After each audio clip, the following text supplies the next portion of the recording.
So of course I start, and I want to go, but it's like, oh, I'll turn on my other monitor, and why is my not having any monitor on over where the computer is? That's okay, kind of. This is weird. Did you really extend? Show only on 2. Oh, there we are. Extend these displays. Ah, yes. Keep changes. Wait, alright. Okay. Hi. Alright.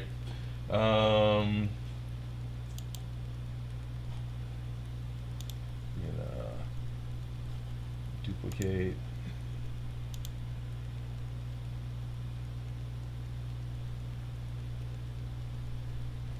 Please finish duplicating. Go over here. Pop out chat. We're gonna go with live chat. Would be much nicer. Over here on this side, chat can be full screen. Chat can be huge. This is the stuff I'm supposed to set up beforehand, but you know. Oh, you're not letting me zoom? Oh, great. Now where did that go? Ha! Refresh.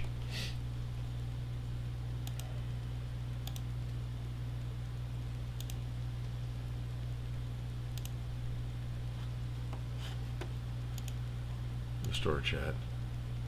Pop out chat.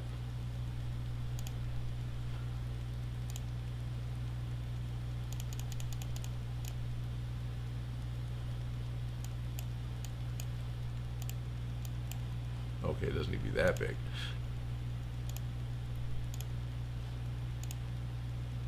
Quality entertainment. What we're here to do is watch Odin fumble with the computer, because that's the best. Oh, wow. Can this be smaller? Oh, here we are. Hey, guess what? There's actually a magnifying glass that does its job. Good evening, all, says Steve D. Now, this is the main thing. I know the beginning of the live streams I always set aside just for the Patreon members to watch, just for the Discord members to watch. And this is the quality entertainment you guys are here for. I appreciate your support to watch me fumble with the user interface on YouTube. Yeah, I've got audio. Ooh, that sounds like it's really hot. Let's turn that down. So we got good evening all from Steve D, and hey from Schultz Division, and Shop Grumman says morning, because we're all over the planet on this. Marvel Guy, how you doing, Odin? Pretty good. Fumbling with computer stuff. Yeah, normal at least. Dan Does Junk is here. Hello, Dan. Will the packs be finished today? God, I hope so, Steve D. What I want to do today, and why I'm like last minute trying to get the stream going, is I ran out to get some weather seal, which I wanted to put between the opening door and you know, to fill the gap, right, to make the motherboard just be nice and thick, but visually appear like it's finished. I need to grind down the pokey screws that are here in the side of the pack, which means I'll probably have to touch up the paint. I'm not worried about that being on the stream. I can probably do that. And the main thing is I'm probably going to focus on one pack, maybe, to try and get this done, which I should still be able to do both. But I want to get down the pokiness of the you know, the screws are poking through the motherboard on both sides. So this is because this is where the hinge is attached. So I want to get rid of the pokey and make these flat, and then I'll have to patch this with more creature cast. Once that's done, another thing that I want to get taken care of is the putting padding on the back of the head, right? And I've got pipe insulation foam as well as more black foam that can go over this to beef it up, because it looks like it's a pretty good size. And that's just zip tied on, so I'm not worried about that. Got to put the straps on it so I can actually put it on. And then the last real thing that I think I'm worried about doing is drilling out the connection hole, which is, I'll have to look, it's on this side, isn't it?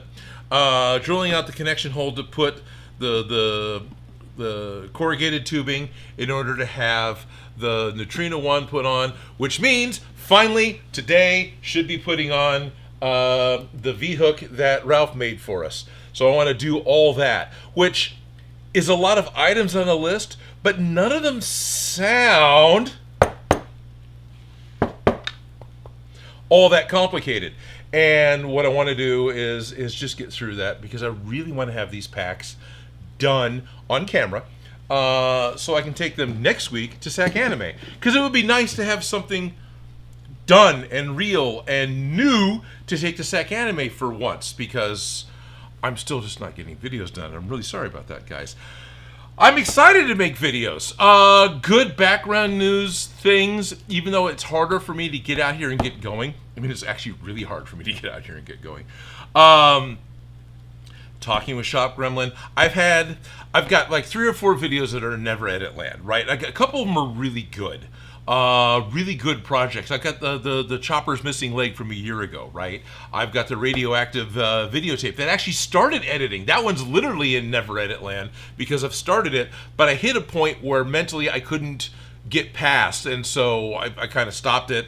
I need to come back and look at that and get that going. But there's like 3 or 4 other projects we've recently talked about that all sound a smaller scale, all sound like something I have interest in doing.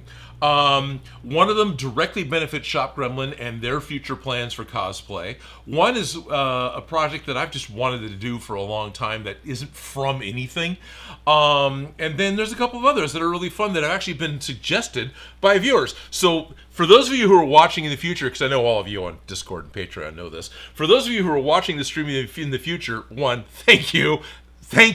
But I do still see your comments. I don't see every single one of them, but I do still see the comments. I do still see the requests. I do still see, hey, the links aren't working. I do still try to follow up on all that stuff. I still try to be active on something other than Reddit. So there's been a couple of requested props that sound like a really good idea. And yeah. Need to get going on this again. So how does September look, Odin? You know, I gotta get Ecto goggles made for KaboomCon that's happening in literally a month. So makes it really hard. So right away, I have interest in building something. I'm excited about building something. I've got super limited time because I got a full-time job and other things going on. And I got this demo I need to do that is going to take a lot of attention, which makes it like, if I can get a video made, I don't know. I'm sorry. So I get all excited about it, then I kind of realize, oh wait, I got to do that, and that's not it's not a wee little thing.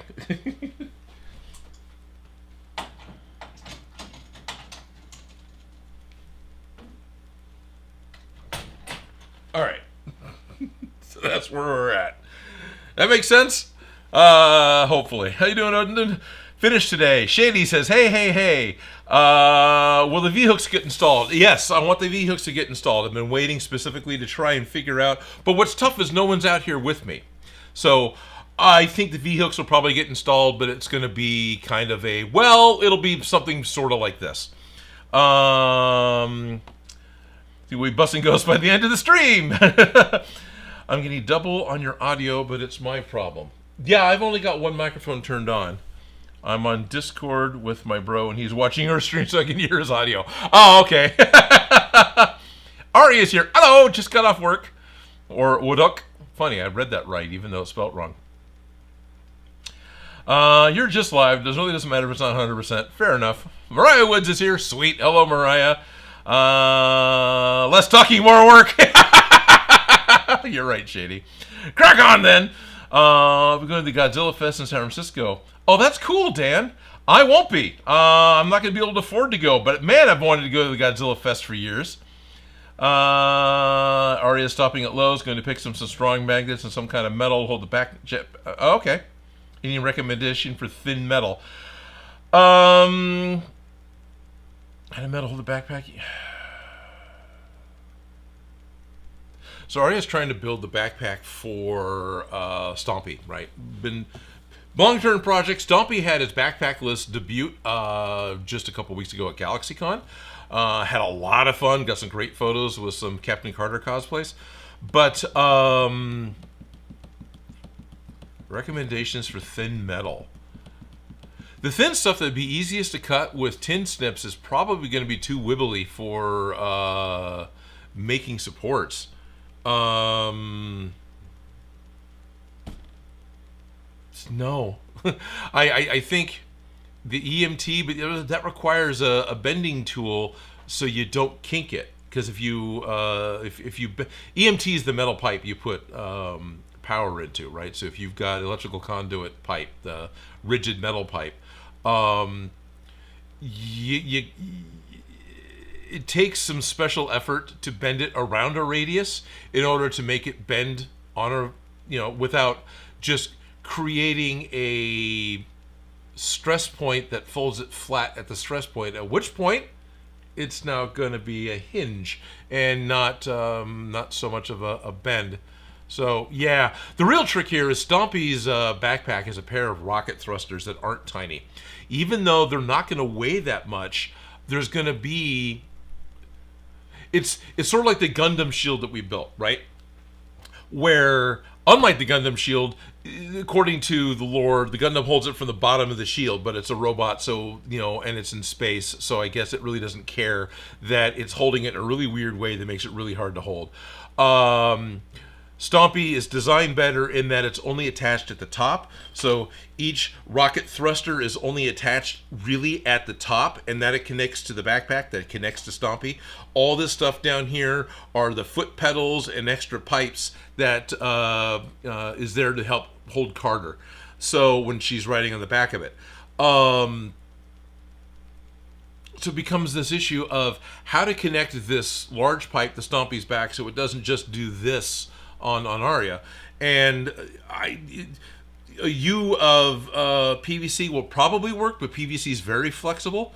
It seems like, if you do a U of PVC and maybe a secondary U of PVC, that's probably enough. But you're going to have to hide an additional connection, because now you've made a box, and that should work okay. But whichever. Mentally, Stompy's looking at you and I'm looking at the back, but same deal.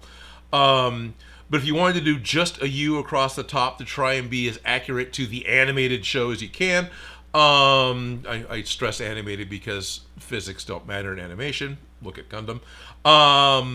And mostly every other animation show. It's all good. Nothing against Gundam. It's just that shield, when we built it according to how the model kit is built, which is real world, but it connects to the arm. Holding that big RX-78 shield, and we built it a little heavy, only from the bottom is just not practical for the person in the suit. Joe couldn't hold it because it just wanted to fall away from him. Anyway, so if you only went out of a U going across from thruster to the thruster, it seems like bending something metal between the two of them, or overbuilding a box out of like thin plywood or something that could connect here and then go and connect to the backpack and come back out and connect over here. Like something overbuilt slightly, but it's lightweight, that could work. But honestly, if you do your U idea and then you do a secondary strut that comes down below somewhere, somehow, wherever the connection pieces are, that should cut out this kind of a wobble by having two connection points. And then it might just do this a little bit, but whatever. Unfortunately, that's the most I got for you right now. Sorry, guys. But it'll be really cool to get to see Stompy next week. SAC Anime is next week. Going to get everything packed up and get everything ready to go. Get to load in on Thursday, so I've only got like 4 days until SAC Anime starts for me. Yeah, so want to get this done.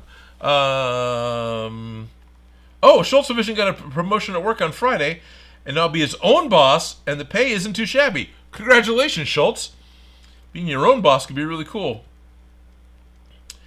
Working at different thicknesses of wood because I can't find them at local Home Depot. Home Depot's got a lot of different thicknesses of wood. I'm not quite sure what type of wood you're looking for, Marvel Guy, or what kind of thicknesses you're looking for, but Depot's got a lot of different plywoods. Just ask anyone most anyone in an orange apron, and they will more or less help you find it.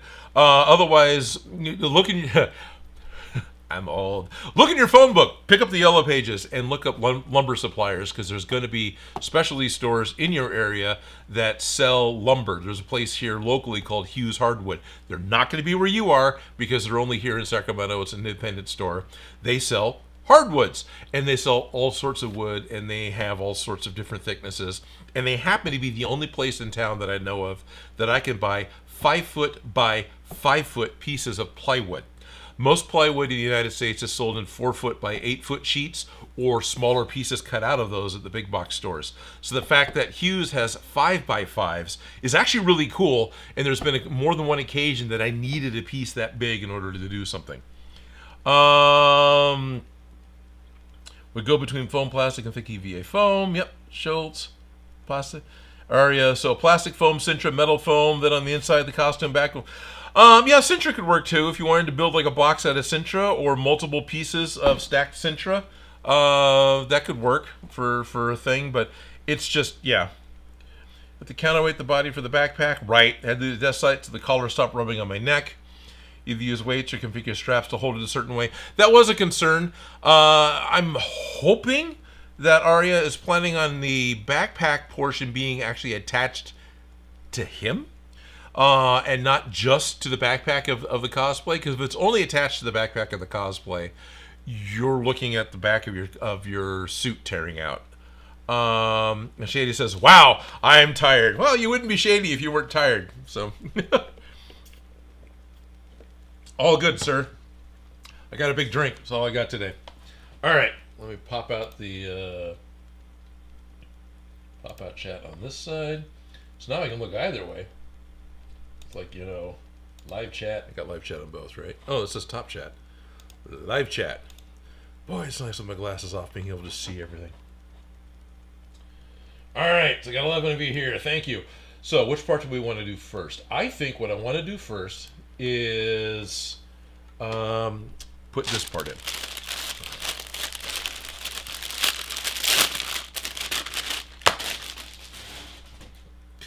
About 10 feet, seems like it should be enough, because the pack is less than 2 feet tall, right? Yeah, so that should be enough, right? Maybe, because that's 2 feet, and that is 4 feet. So, because I can only, if I've only got 10 feet of foam, I can only put 5 of it on each pack, or I'm going to run out of foam.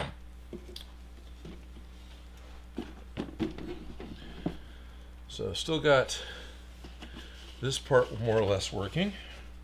Just got to remember where the button is. You built this thing, Odin. There we go.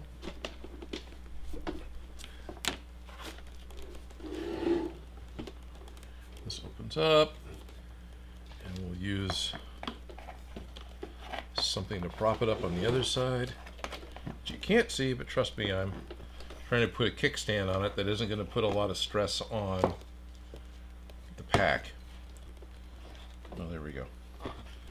The balance is a thing too. Okay. So why am I adding this? Because there is a gap between this motherboard plate and the pack itself, and I don't like the gap.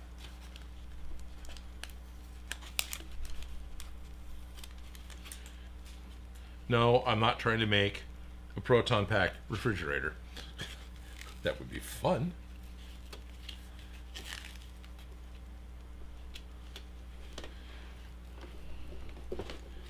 Oh yeah, this isn't working.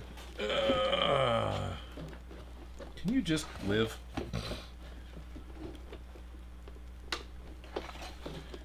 Running into a problem with my backpack plans.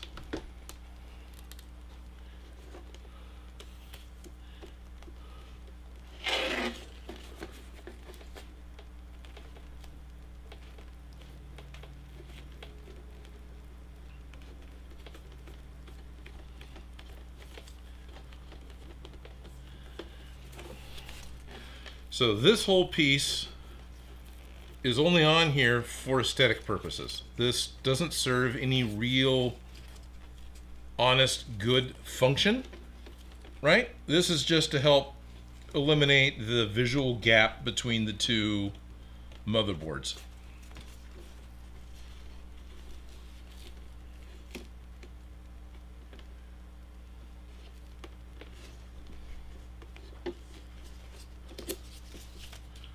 Schultz Division says a cotton evil spirit, and now it's turned into an ice cold beverage. Oh, nice. Proton Pack fridge would be cool but heavy. Yeah, it would, and yeah, it would. We already talked last stream about how to hide a 6-pack of beer inside of here.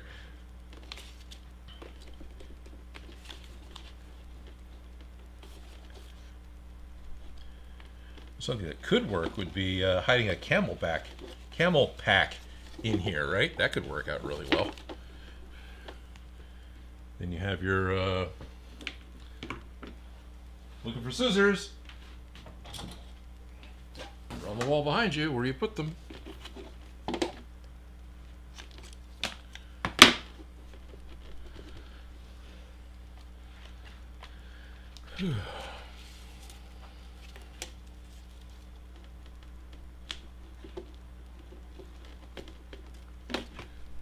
Visually, I don't want to see that gap.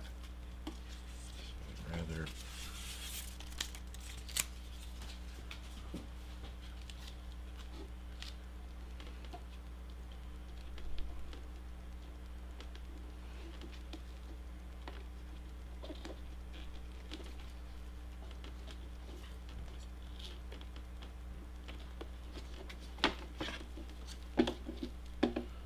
probably trying too hard. That's kind of my style, right? Seeing motion in the chat. Sorry, I'm not paying attention to the chat. Alright, I'm going to need to rotate this because that's too much of a stretch.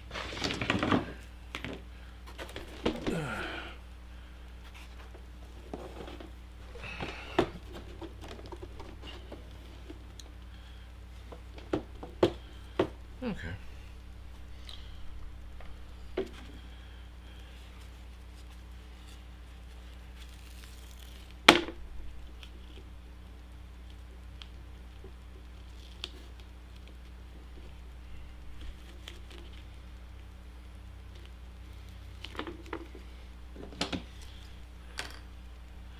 How would you bend EMT conduit? Yeah, that's the biggest thing. The easiest way to bend it is to buy a tool, and that's not fair because that's not cheap. Otherwise, you're looking at having to bend it around a radius that exists. Because if you have anything that, like a bullard. Here I'm looking at the camera. The camera's not looking at me.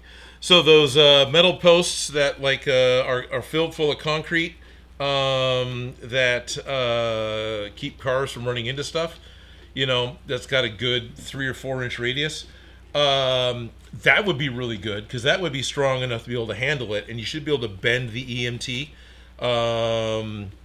up against it, and then you just have to cut off the excess pieces that you don't want.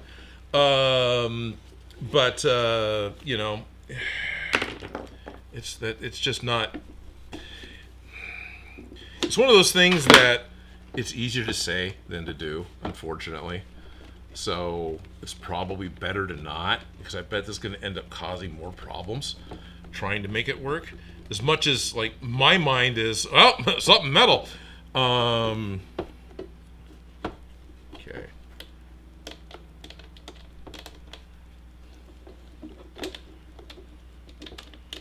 Oh, I see. That's the inner piece that's moving. Is this little ring? There's a little. Oh, interesting.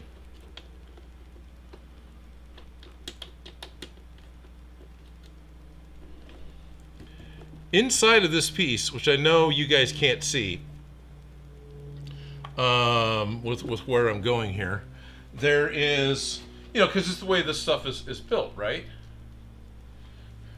That worked well because it's right down here. Inside of this piece, there is a inner ring that's got these. Oh, good, the reflections, you can see it. You see, it's got those 2 little holes. It's got the big hole that the post goes into, right? Because when it closes, this post goes inside, and then the spring lets it out. But next to it, you can see those 2 little tiny holes.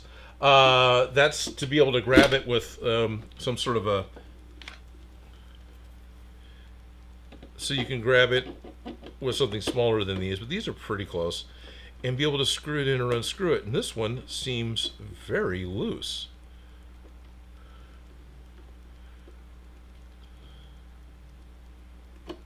Okay. I tightened that enough to turn the whole thing. Hopefully that'll help it do the springy thingy better.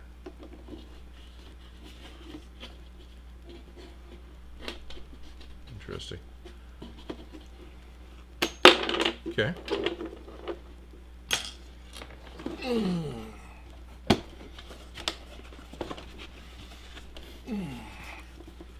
Now, where's the connection at? There's the connection piece. All right, so it does that, and it comes together.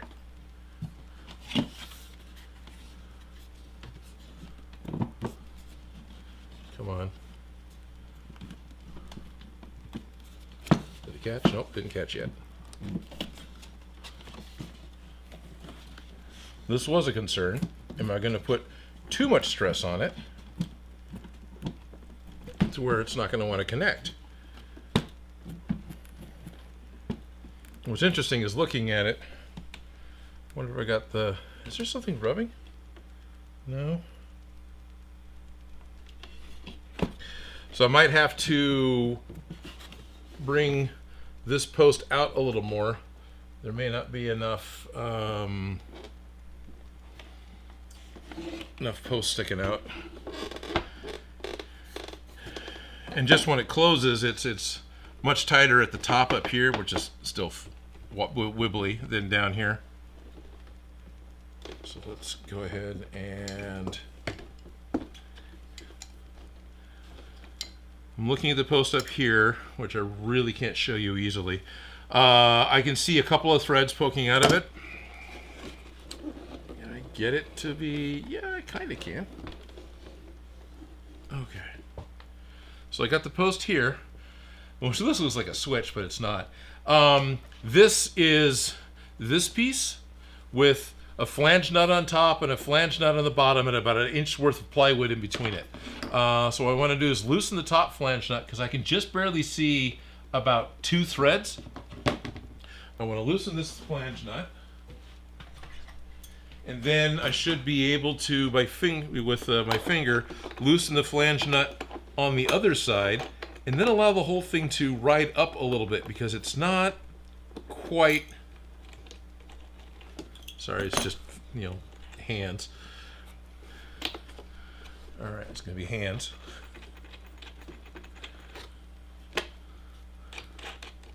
Yeah, that's a lot. Okay, so I had 2 before. That looks like 3 or so. So now I want to push that down.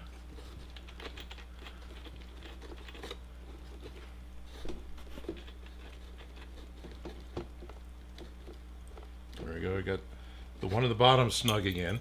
So now I can use a tool to snug this one to put tension between the 2 of them and hopefully keep this thing in place, enough.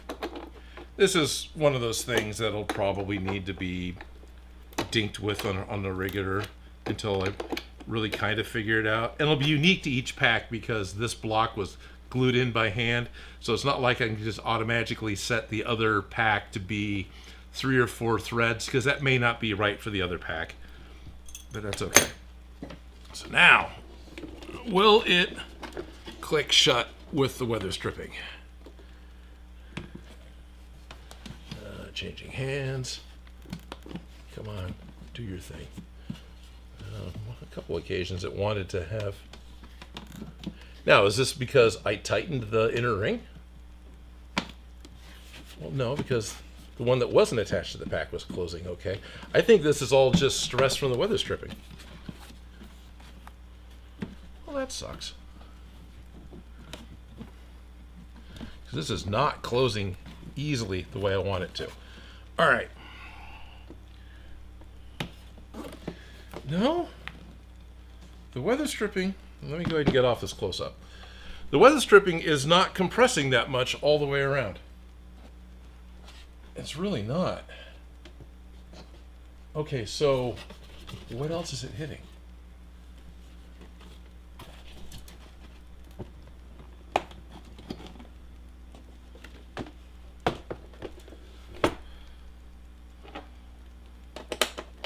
I mean, that connects. It's just not sticking out enough. Huh. Okay. Oh, I know what it is. These guys are in the way. That's what it is. Okay.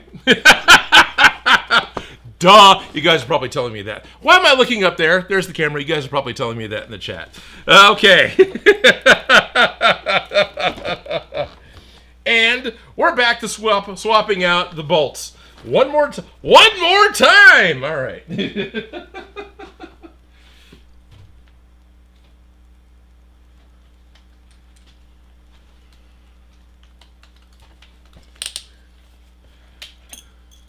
So coming over, and I'm probably hitting these.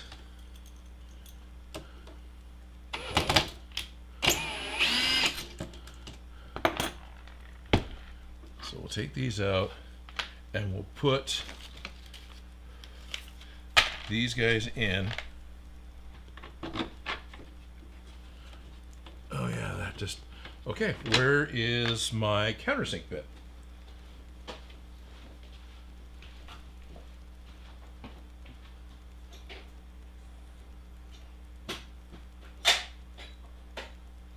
It's on the table. I didn't put it away, because if you put it away, you can find it.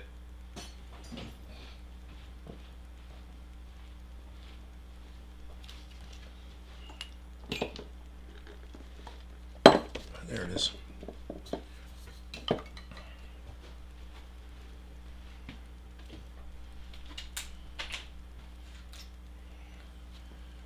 Here's the time when you get to say thank you, Ryobi, for sending me 2 drills, because I can set one up with a countersink. And I can set the other one up with the Phillips screwdriver, and I can actually just alternate between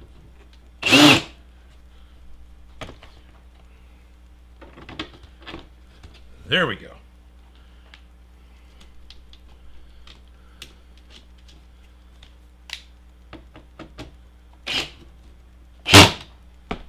Yes.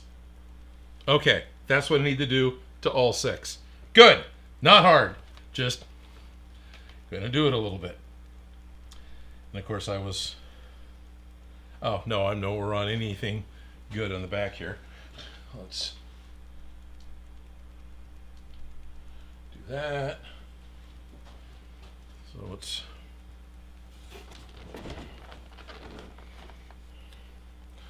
So on the back side, I just need to come up here and take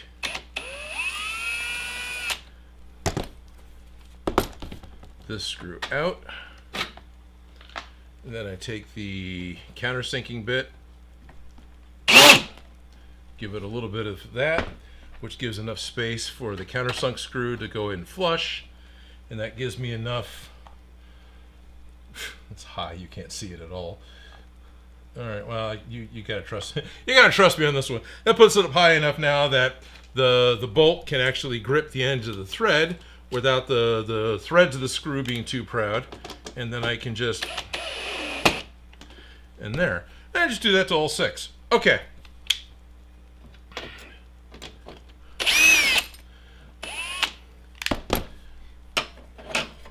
Jerry Ray Proc sushi every day. This probably has to do with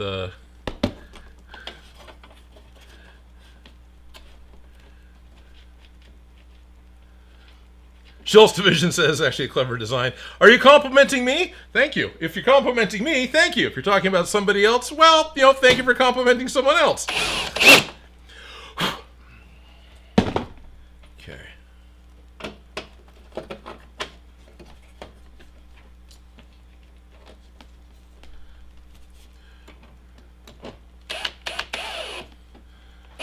There we go.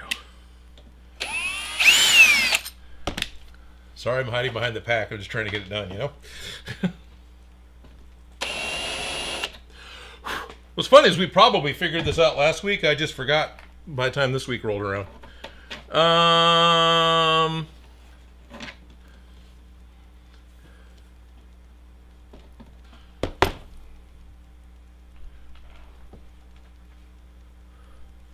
Odin's still screwing around. Yep. Oh, I got plenty. Plenty of screws loose.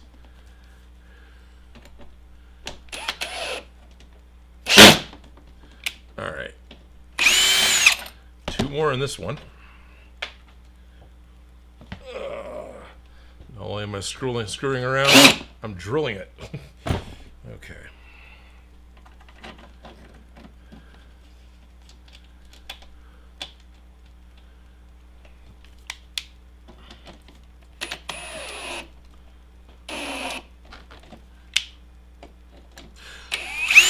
So I am seeing comments like, oh yeah, I pointed that out last stream. I appreciate that. Please keep commenting it. I'm sorry that I don't always see them all.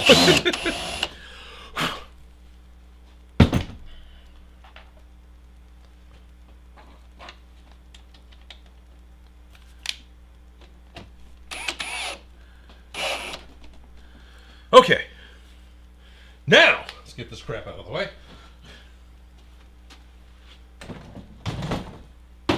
Until I'm ready to mess around with the other pack again. Hallelujah. Loads of things. Got the thing. Alright. Now I might need to tighten the connector back up a bit. But we come around to the side.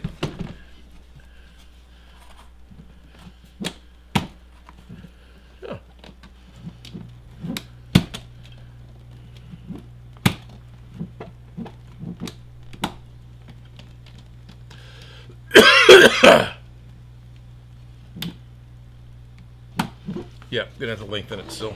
Okay, well that's good. At least it doesn't feel like it's catching on something to where it's not making connection anymore.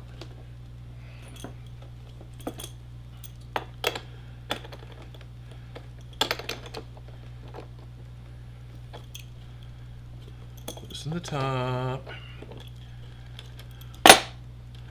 All the exciting fiddly adjustments. Figure out how to get a finger in there.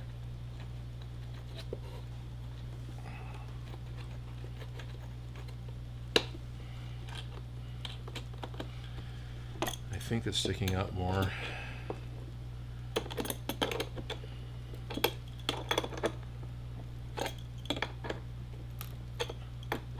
Gotta be careful. I'm starting to hear the glue or the plywood crunch under the tension. Alrighty.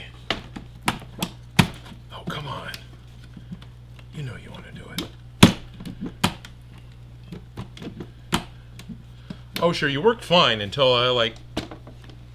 I had to touch it. Alright. I don't think I adjusted it out as much as I think I did.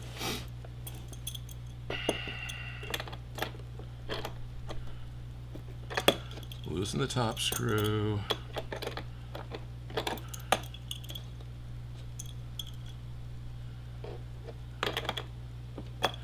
Marble guy asking interesting pseudo off topic.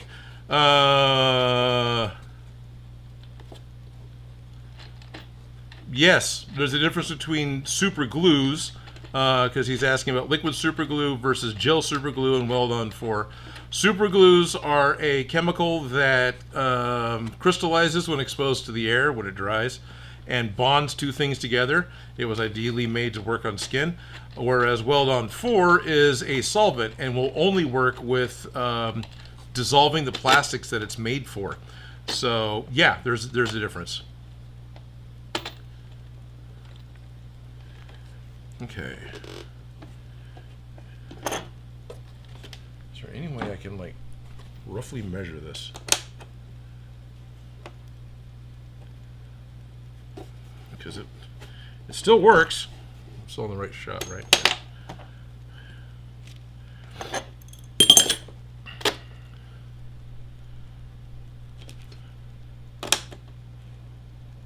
Alright, you know what? Let's just... I don't know why I'm so worried about it being too much.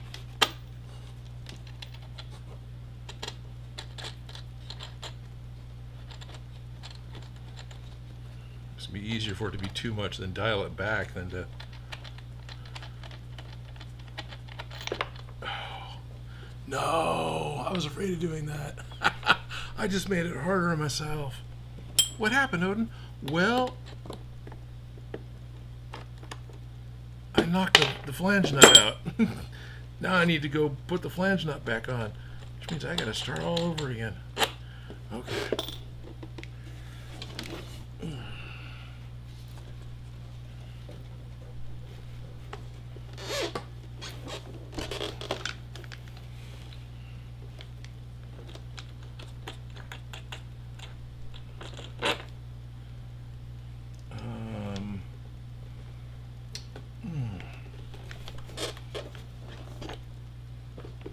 As I recall, this was not fun to do when I originally did it. So now to get to do it again is also not fun. Oh.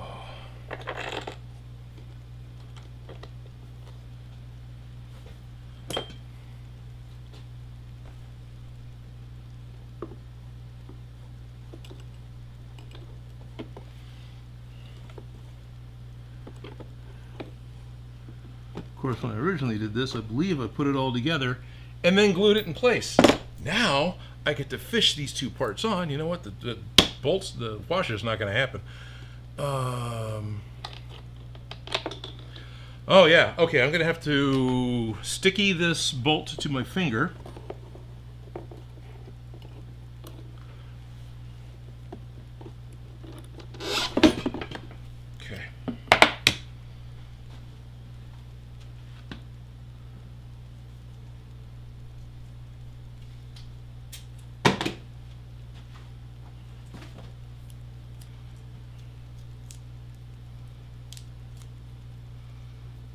So got a little, there, yeah, 3 will work, I guess. So I got a little piece of blue tape stuck to my finger, and then I'm going to take the flange and stick that on there, so I won't lose it, because that's what happens. I get my finger kind of in place, and it falls. So all right, now hopefully I can get it around. I know you guys can't see anything but my freaking hand. Yeah, it's not going to help a whole lot because now my other hand's in the way. This is actually working. I think this is working. I think this is just working. I think I've already got it. Well, come on, back to 1. There we are. I think I've already got it. Yeah, I already got it. All right. Good. Well, the washer's not in place. Life sucks. Okay.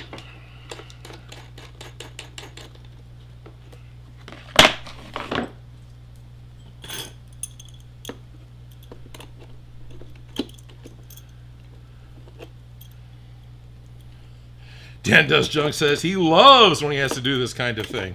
Yeah. Superglue, technically cyanoacrylate, started as an attempt to make gun sights World War II, make by Goodwrench. Found to stick to anything it came in contact with. Okay, interesting. I had always heard the wives' tale that the cyanoacrylate was being made in Vietnam era as a first aid tool for quick and easy liquid stitches. But it wasn't used for that because how easy it was to get glue inside of the wound, which of course the body doesn't appreciate at all. Ha! There it is. Yeah, that's all it was. It wasn't sticking out enough. Click. Thank you.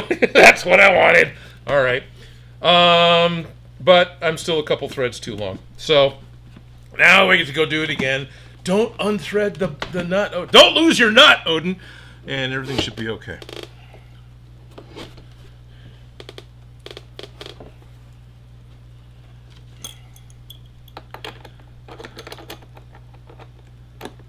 How we doing on time? Oh, it's a well past, isn't it? Okay. Somebody's probably trying to tell me that already, and I just forgot. All right. Just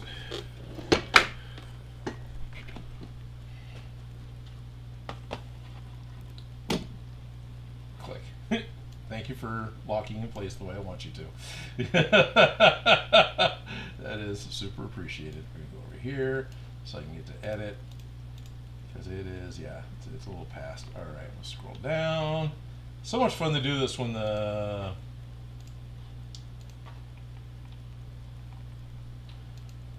I'm zoomed in on the UI for YouTube so I can read it without my glasses on. We are done. Save. Okay, we should be public. We are public. We have 13 viewers, and I don't see where my...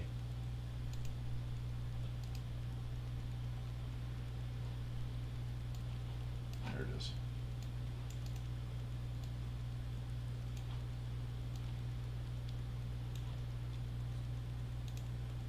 Okay. Marvel Guy, make sure to leave a like in the stream. Yes, thank you. Schultz Division says, we all forgot this time. Yeah, usually I got you guys saying, hey, it's time to go live. It's like, oh, yeah, well, it'll happen. But hey, guess what, everyone who's watching right now, who just came in right now, because I know there's so many of you waiting when there's no lobby to log into. Starting late is an Odin Makes tradition. The amount of time that I start late for my private portion of the stream is damn near every time. So congratulations on getting in on part of the, starting late tradition that I got going on. Hi, I'm Odin. Just in case you're tuning in, I never said this to begin with. Welcome to the Odin Makes live stream. It's Sunday. It's Sunday the 24th of August, and I'm here by myself trying to do some last minute things to the Proton Packs so I can take them to SAC Anime that's happening next weekend. I don't expect to walk around as a Ghostbuster, but it'd be really kind of cool to have the packs there, to have them on display. I've got a suit. I just don't have any of the patches. I don't have the knee pads, the elbow pads. I don't have any of the other accoutrements that go along with it. But still, finally be able to have something new that I can take to the con, and I'm looking forward to that a lot. So today I'm trying to get some last minute things done. At the moment, I am adjusting the closing mechanism on this pack, and then I can do the other pack. So for all of you who jumped in the last minute while I was talking away, thank you all very much. If you want to see me struggle with computer interface and trying to get the stream going and focus and whatnot, then please jump in over with patreon.com/Odin Makes. If you're at the Discord level, actually if you're at any level, because Shop Realm is really good at getting the link posted within Patreon, but the Discord level specifically, you will get it the fastest. It'll be the easiest to be able to talk to us. But these streams, the URLs are always posted on Discord and on Patreon before they start, so you guys get a chance to be able to see stuff a little bit earlier. Plus, on rare occasions, I do additional members-only streams. Patreon member, Discord members, there's actually memberships and YouTubes that I haven't signed up for yet. And so those streams are only ever posted there. And some of those include the now first episode we've done. It started the Beyond Geek podcast, which got streamed out. And so those links are available to be able to watch Joe and I fumble through trying to do a podcast live where you guys can actually interject questions and whatnot, which is kind of cool. It's nice having a live audience. I enjoy the interaction process of the live stream, and that's really what I want anymore. I appreciate the body doubling all of you do for me being able to get stuff done inside. That being said, I do also plan on doing this type of a format when I actually record upcoming videos. Am I recording upcoming videos? Hell yeah, I just need the energy and the time to do it. A lot of them is going to be late at night, California time, which means a lot of you probably won't be available because you'll be asleep. Sorry, but that's what I'll be able to do it. And I just need to get that going. But I will start streaming the raw of me recording new videos. So as a benefit, you'll be able to see that. It's not going to be exciting, but it's more of me and more of us talking and more of whatever's going on. Anyway, what I'm doing right now, I've got some weather stripping that I've added to the edge of the pack. And that's this gray thing. You can kind of see a little bit here. You can see it a lot better on this camera. So I got some weather stripping. This isn't weather stripping for the sake of keeping anything contained inside the pack. This is just a gap filler. This is just so when the two motherboards put together, it's not as easy to see. But it goes together, it clicks shut, and it's actually holding itself shut with the one button release that I've got on the bottom. You click the button and it opens up. So at this point, I'm adjusting this post that goes into this clicker to minimize what little bit of gap is left. So I think what I need to do is take about 2 threads down on this, and it should close the way I want, and I can move on to the other pack. And this has been a wee bit of a struggle to get this to where I want it.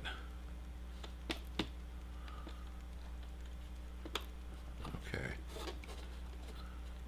Let's go up one more.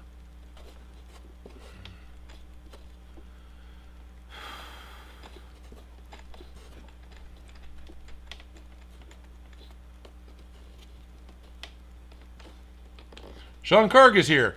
Thought it was really cool watching the lightsaber boffer live stream. Watching the finished video after that was very rewarding.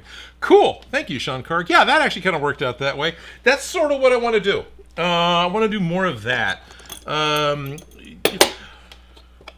When I started the channel, I didn't think anybody would care to see me fumble through stuff.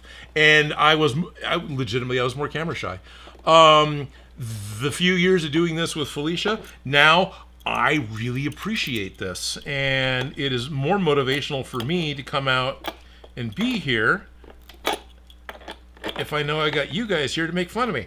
So, which you don't. This is all a very, very nice group of people. You guys are great.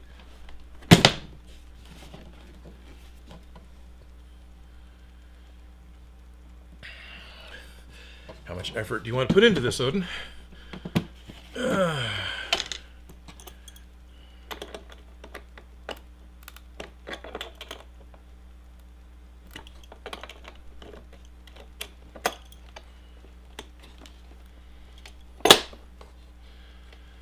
I go this way. I have to seriously think about the thread pattern on the inside, because I'm adjusting something blind, right? I can't see the screw, and the whole righty-tighty, lefty-loosey, mnemonic, you know, wives' tale. What is it when you have a rhyming thing to help you remember shit? It doesn't really work for me. It never has, because how often I'm doing something like this, where, which direction am I going to begin with? I don't know, I'm just twisting the dang thing. Okay, I'm going to call it quits at that. Where are we at? We will adjust the camera first.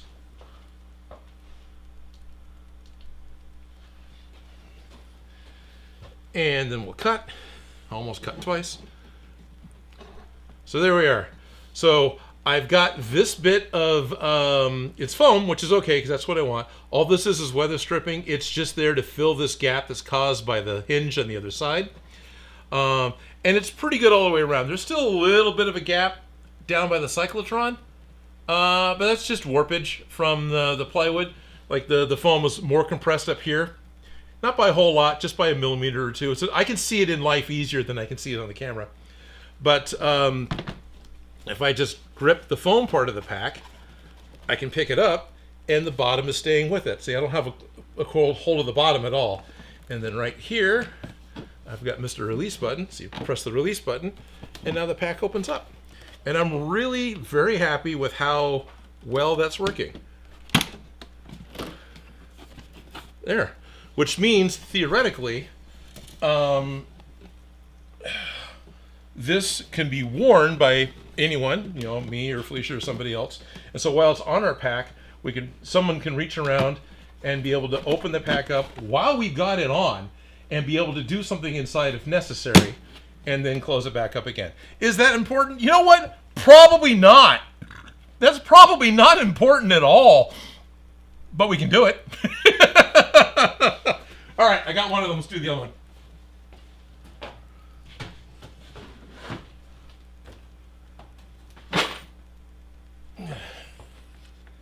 Now I got a couple things so I've done one that I learned that I need to do to begin with. Like right now, this one closes just fine. So if I don't touch Mr. Connector piece, what happened with the other pack is the screw heads that we put into this, the screw bodies that we put on in an effort to make this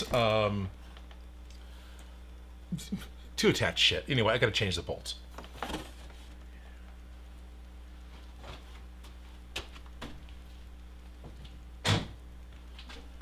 So I'll do that first, then we'll put some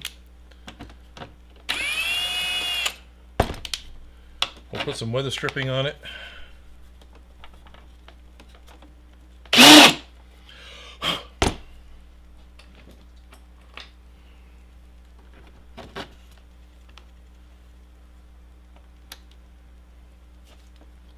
And hopefully pack number 2, now that we got it figured out, will take a lot less time than pack number 1, which took me an hour, plus babbling and talking to you guys. Sean Carr, I get mixed up when the angle is wonky. Oh, I get mixed up as far as which way we're looking, or anyway, I'm sorry. Oh, right. Righty-tighty, lefty-loosey, you mixed up. Yeah, 100% me too. Once I'm upside down underneath the sink trying to adjust the faucet, yeah, no, I gotta read the thread in order to understand where I'm going. Otherwise, I'm just doing it more than once. What really sucks is when you lose control of one of the pieces and you're stuck with starting all over again. So, pardon me, Bruno. Got my little mini Bruno. I bought 2 packs of these screws. There they are, right? That's the right pack, but I had a bottle of super glue fall over during the week, and my pack of super glues is glued to the table. My tack of screws is super glued to the table. Glued to the table. I think I said the wrong thing. Patreon thing is just such a cheap and easy way to get lots of goodies and also nice support for Odin. It really is, Moon Eyes. Thank you for pointing that out. It does. The Discord and the Patreon helps me out way more than just financially. There's a lot of emotional support and, you know, the support you give each other when you're trying to get a project done. I get that for the Patreon members as well, not just from you guys. And that really does help me a lot. Not going to lie, the channel would be done if it wasn't for my Patreon and Discord members, especially the Discord members, because I'm active on Discord.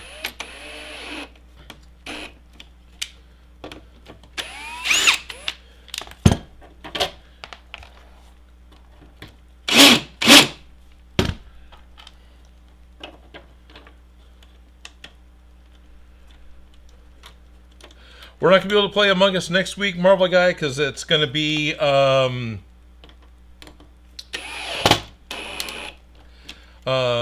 Anime, so I'm going to be at a con. So hopefully in September we'll be able to play.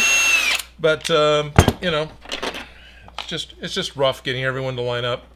Plus, we've been playing it for years. I think everyone else is getting bored with it. I'm ADHD and hyper-focused enough that it doesn't bother me. I'm happy to play the game. But, you know, it's been a while, so I can appreciate.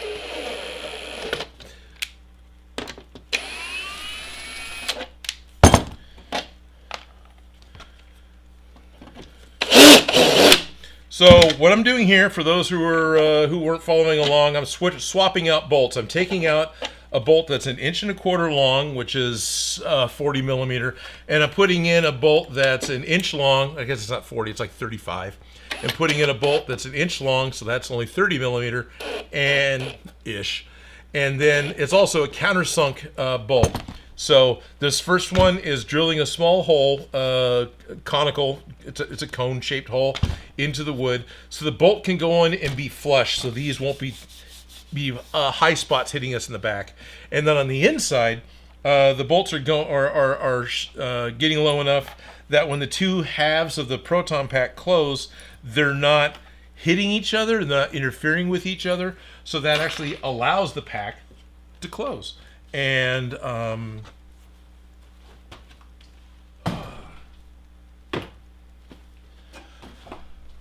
got it to work in the last one, should be able to get it to work on this one.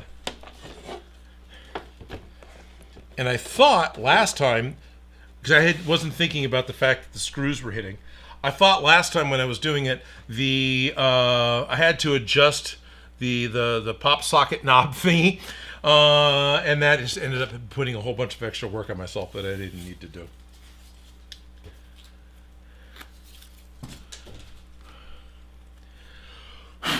Mariah Wood says Repo would be a lot of fun to play together. Yeah, it would. I am totally down for playing Repo. I just hope my machine can run it. My computers aren't as great as they could be. But yeah. I've got Repo. I bought it for Steam. So what the issue with me complaining about my computer isn't so much that it can't handle Repo, because it probably can. What ends up happening, and it's interesting, is my edit computer, Steam, ends up not living well with Adobe. And even though I'll turn it off in the background and try and shut it up, it really wants to be active all the time. No, I'm Steam. I'm going to be on. And it eats up resources and causes my ability to edit to become frustrating. And so that is actually one of the things that I end up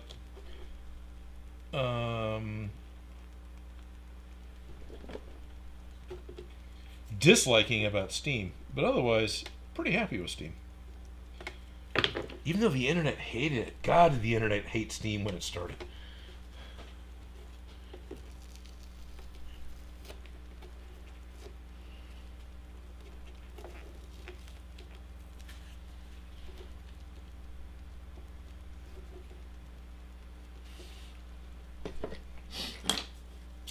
Pardon me, if we be quiet for a second.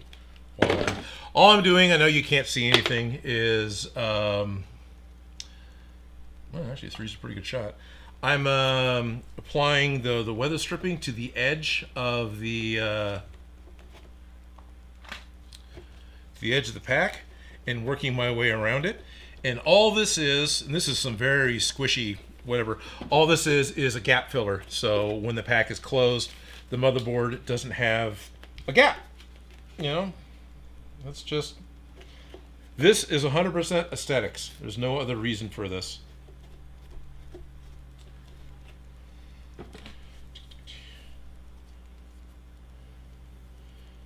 Oh, Supermarket Simulator. Interesting.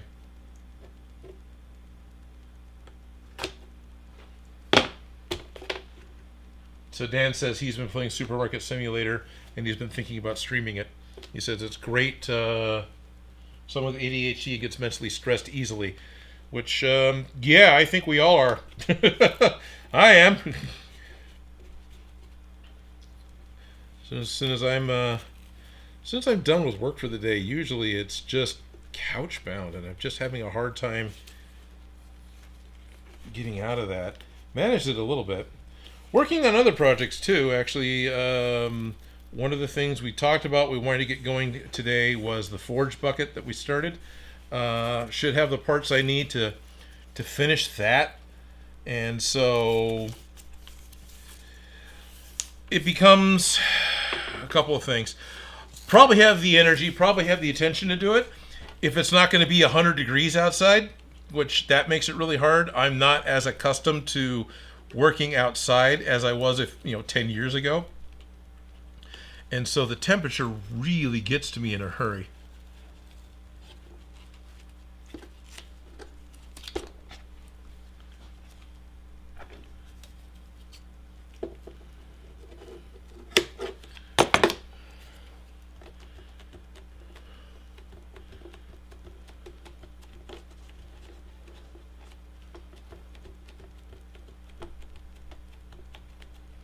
Hey, Bryce. Bryce says this has been a long process, and he's very grateful that I've leaned on Bryce on times for advice and help. Yeah, no, well, that's way too short. Yeah, and same. I'm really grateful that you have been willing to give advice and spend time and help. Oh wow, the last. Oh, there it is. It will work. Okay.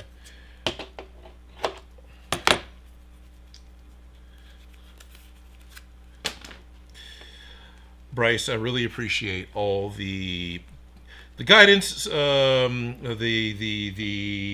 what do you want to call it? Consultations that you guys have done, that you've done. Yeah, and there's a lot of this that I learned and wouldn't have bothered to figure out. But thank you for sharing that. Okay.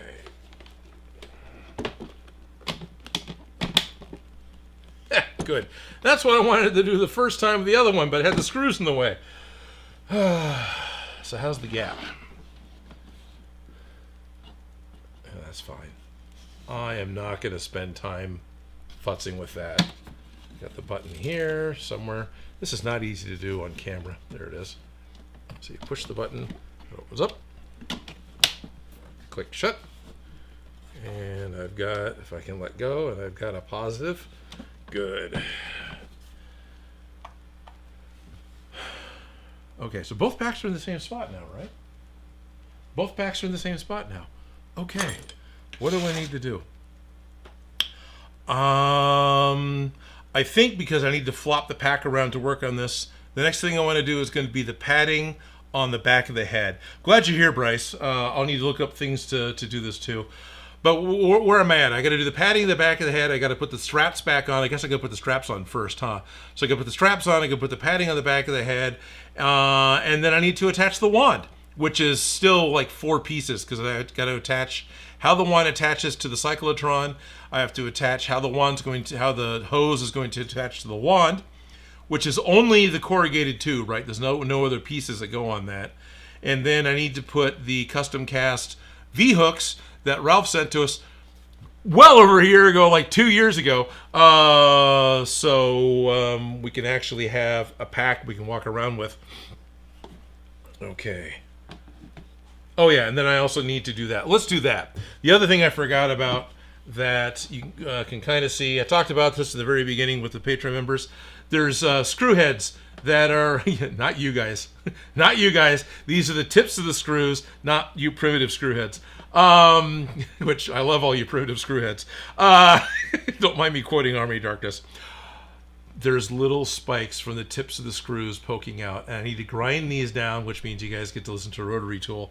So these aren't going to be pokey against the fingers. And there's only 4 on the outside, but there's like 6 on the backside. So this is going to take a little bit. I suppose I can do this to one, and then I can just wait and do it to the other one off camera so you don't have to listen to all of it. But almost more importantly, there's a super chat. We got a super chat from Shade Media. What would be your best advice for a new DIY builder in 1 sentence? Love your videos. Keep up the good work. Wow! All right. What is my best advice? Best advice in 1 sentence. Okay. You want to be a DIY builder. You've already got some skills that you feel like you have the ability to share with other people. You're better than you think. Best advice I can give you, your ability to do it is better than you think it is. How's that? That means self-confidence, and it's going to take a lot to work out to be able to do on your channel. It's going to take a lot to get comfortable talking to a lens, talking to a camera. I'm looking at my camera right now, right? But I know I'm talking to you, so it's just like talking on a phone. It doesn't matter. It's just like FaceTime or a Zoom meeting, but your camera to me is off. Not a big deal, and you're muted. Not a big deal. So if you already want to do it and you're already feeling like you got something to share and that you want to do it, then absolutely do that. Start a channel, get going. Know that you've already got the drive to do it. So I'm sure you're going to be your most worst critic. That's kind of what I'm trying to say. You're going to see stuff like I can look at this and there's bits on this that like, but it's nice that I've been working on it long enough and I've had it at this stage now for a month that I'm not seeing the nitpicky problems that I saw 2 months ago. So you're better than you think you are, and you're going to be able to do this. The hardest thing you're going to run into is getting people to watch your channel. There's other people in the chat right now who have been DIY builders on YouTube specifically, that are still struggling to hit that magic mark to be able to turn over to having a channel that makes money. That's been, what do you call it, monetized. That was never a goal. I just wanted to do it. I didn't care when I started, right? I'm just going to do this thing because I had a lot of fun on DIY Prop Shop. That's where I started with. Now, I also had DIY Prop Shop, so that's not really fair.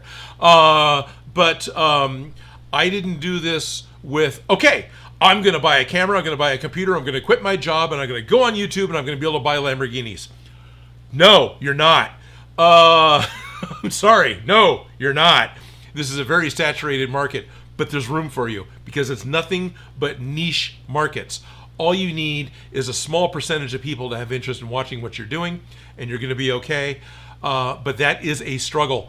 It's going to take you a year or two to be able to break into that monetization bracket, to be able to get enough subscribers and enough content on your channel for it to be able to start to get going. And then when it does, my first check from YouTube, 63 cents.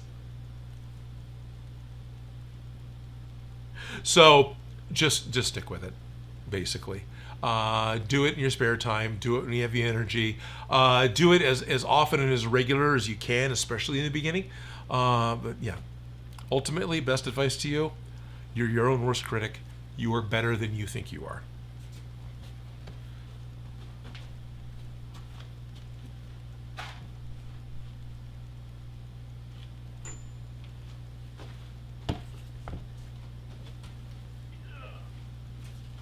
Okay.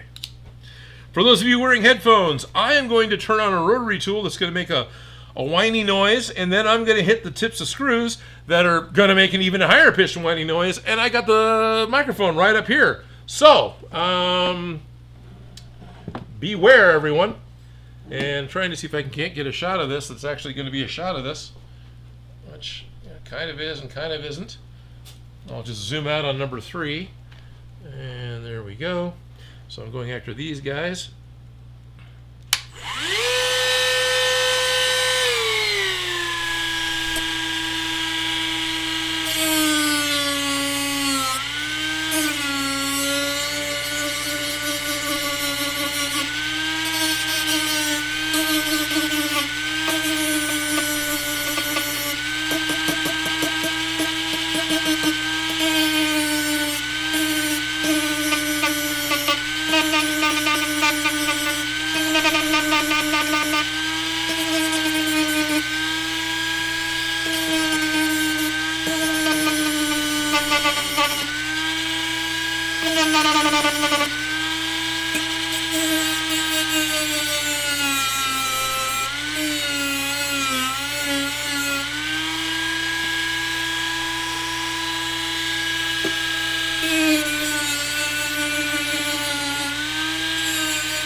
One of the fun things of grinding down screws is how horribly abrasive it is to my sanding drums, right? I mean that's no abrasive bit there at all. That's just the paper holding everything together, and so it wears down really quickly.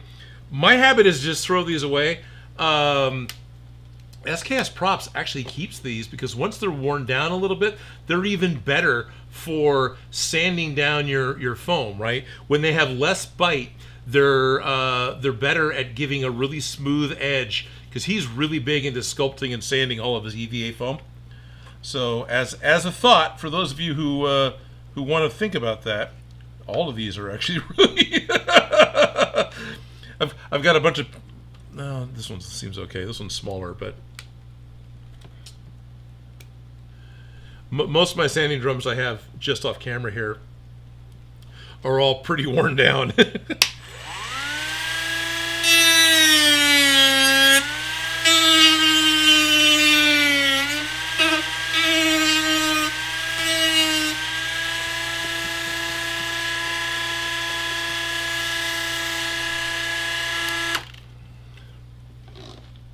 Okay, let me go find a different drum.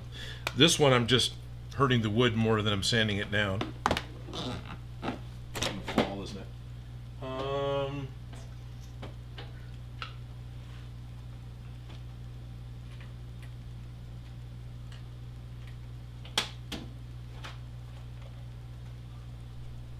All right, looks like I'm going to have to actually change the drum itself. Isn't that exciting? Let me get Mr. Aggressive here.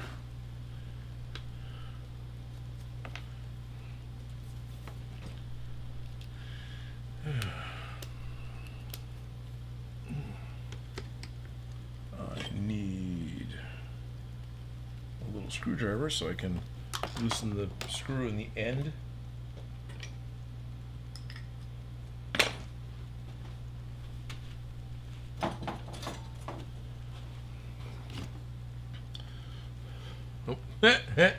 Hit two buttons at once. Sorry, guys.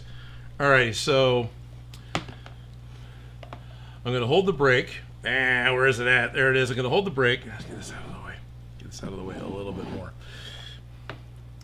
So by holding the brake, it'll keep the mandrel from spinning, and that'll let me loosen the screw on the end of the sanding drum. I don't have to take it out. I just have to loosen it up. That'll let the rubber piece inside go back to being small, so I can slip the used one off. I can slip a new one on. It might matter which way you put it on, like if it needs to go on this way or if it needs to go on this way. I don't usually pay attention. I just put it on. And then by tightening this screw back up, what you end up doing is compressing that rubber piece in the middle. And when you compress it, it causes it to stretch out, right? Because it's you squash something and it gets wider, right? So I'm squashing it, and that puts tension and keeps it from falling off. And now I've changed my bit. I've changed my sanding drum.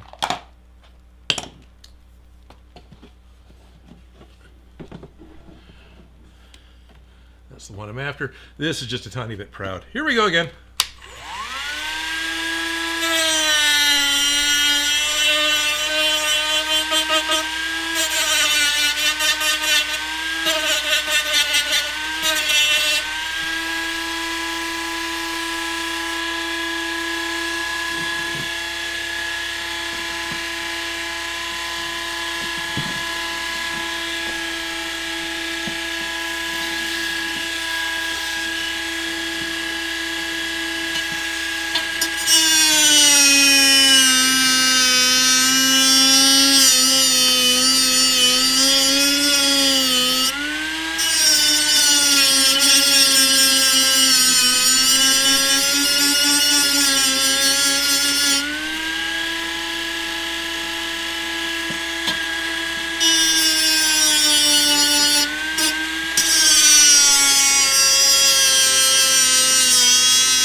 So here's something really fun.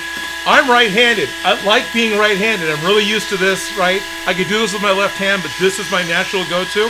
That means the rotation of the bit is actually spitting the sparks into my face. So please wear eye protection. And I probably should have a dust mask on too, but yeah. Because if I was left-handed, then everything would be rotated and the sparks would be coming towards the camera and away from me.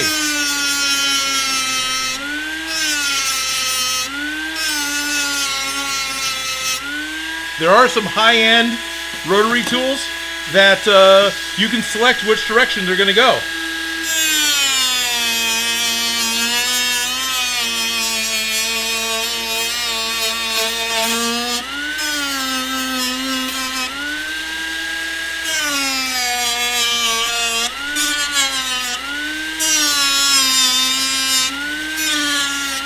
And it is actually something I asked Ryobi to add. There was a point in time a few years ago when they were asking my opinion on what do I think I would want on, you know, what would make things better. And I said a reversible speed or a reversible direction would be really good and something that I would use regularly.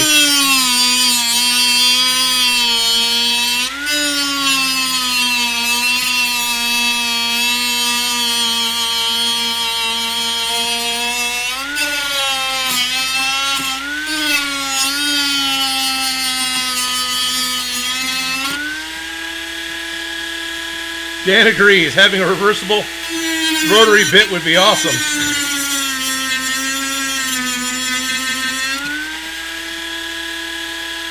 Alright, can I get to that one? Oh, I might be able to.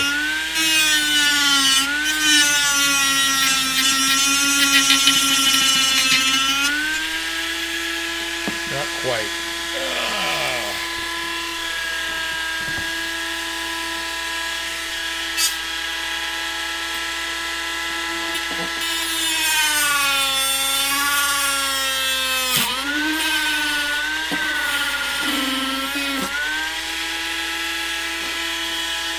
And I've already worn all the abrasive bits off of this one. Off the tip. It no longer has any... Oh, cut. There we go. So this is the brand new drum I just put on. This is how fast the screw heads will tear up your sanding drum. So, again, this is just the paper. There's no more grit here. There's a little ring of grit here, and there's a whole bunch at this end. So if I want to finish being able to use this on the last screw tip that I'm sanding down, I'm going to have to actually take it off and flip it around. Alrighty, so we got people talking. What foam do I recommend for armor? Galaxy's Edge 3D. That's going to depend on what you want. Honestly, I'm a huge fan of SKS Props foam. A huge fan of the HD foam. It's nice that it's one that... Sorry, I'm not on camera at all. It's nice that it's one that you can just order from Blick.com and have sent to you. And usually Blick has a special where if you order 3 rolls of foam, you'll get free shipping, which I find I really appreciate. I'm lucky enough to have a brick and mortar Blick or art material store nearby, or in town anyway. It's not really that close, but it's close enough that I can drive to get to it. But that's not going to be true for most people. So that one I really like a lot. And then Foam Armory is really good from Amazon. What happens is Foam Armory is one that I've got my cord behind there. Foam Armory on Amazon is one that the guy that built these for the movies, the new guy, Ben Eady. I'm already getting hungry. My brain's not working. Ben Eady helps with that foam. It's a good high density black foam. SKS Props foam is a really good high density gray foam, so you can use a pencil to make marks on it and you can see it. There is also white foams available, so you can order foams from Amazon. The thing is, not all foams are created equal in the sense of density. What the foam which I think you can still get. I hope you can. I hope Skylar's still got his project going. That you can only order that from whatthefoam.com, and it has a high rubber content. I can smell it when I'm grinding it with a rotary tool. It's a heavier foam. It has very little compressibility. HD foam can be compressed, but it's a high density, so it has a lot of resistance when you're going to compress it. You start to get into fun foams that you get at hobby stores or art stores. Those are pretty easy to squish compared to the others. And so that's going to have more flexibility. It will pick up dents easier, right? And also it will bend in places you don't want it to bend necessarily easier. But Mechagodzilla, a lot of parts of Mechagodzilla, a lot of stuff made for Hollywood is done out of floor mat foam. Floor mat foam is the easy term used for those puzzle edges, pieces you just put down like on a gym floor or put down on your garage floor, and then you step on it. And that's just there to give you some cushion for standing in a spot for a long time. It's a stress relief, but still basically EVA foam. I think it's slightly different formulation than the stuff we like to buy that's got a brand name and it's a higher density and higher quality, but it's still basically the same foam and it still works the same. The big thing is it's almost always 11 to 13 millimeters thick, somewhere in that area. It's not consistent because it doesn't need to be. That's kind of weird when you're working with it sometimes. But the big issue is one side has a texture, and that's a heat set texture. It's like branded when it's made, which it needs for you to be able to walk on it, right? That's a way of making it stiffer. But that means as making armor, you only have one side that's smooth, and then the other side has this texture. So you have to be very careful about how you're cutting your pieces out, so your armor that doesn't want this texture on it isn't showing, unless you want to use that texture. There's a lot of parts of like the Mass Effect armor. The armor for the Mass Effect video game looks like the micro texture that's on a lot of the floor mat foam. There's some texture across the top of Ant-Man's helmet that looks very similar to the texture that's on this floor mat foam. And that works out really well. Plus, if you're going to be doing a post-apocalyptic style armor, something that you're going to want to have a diamond plate pattern on, you can get floor mat foam that's got a diamond plate pattern, and then that becomes easy to put on your foam armor. So, HD foam from SKS Props is probably going to be top of my list. Foam arm only because it's, well, I know the guy, right? And I really like the fact that it's light gray, which makes it really easy to draw on. You don't need specialized tools. You can use a pencil. Foam Armory foam is also an excellent product. It's got an excellent level of compressibility, and that's Foam Armory it's available from Amazon. I think you can get it from foamarmory.com. It comes in black. I think they have white as well. And Ben Eadie's a great guy, and he's got someone new helping him sell this place, and that's the place you can go to get foam chainmail. Also a really good product. So yeah. Those would be the top two that I would suggest. Now let's get this finished.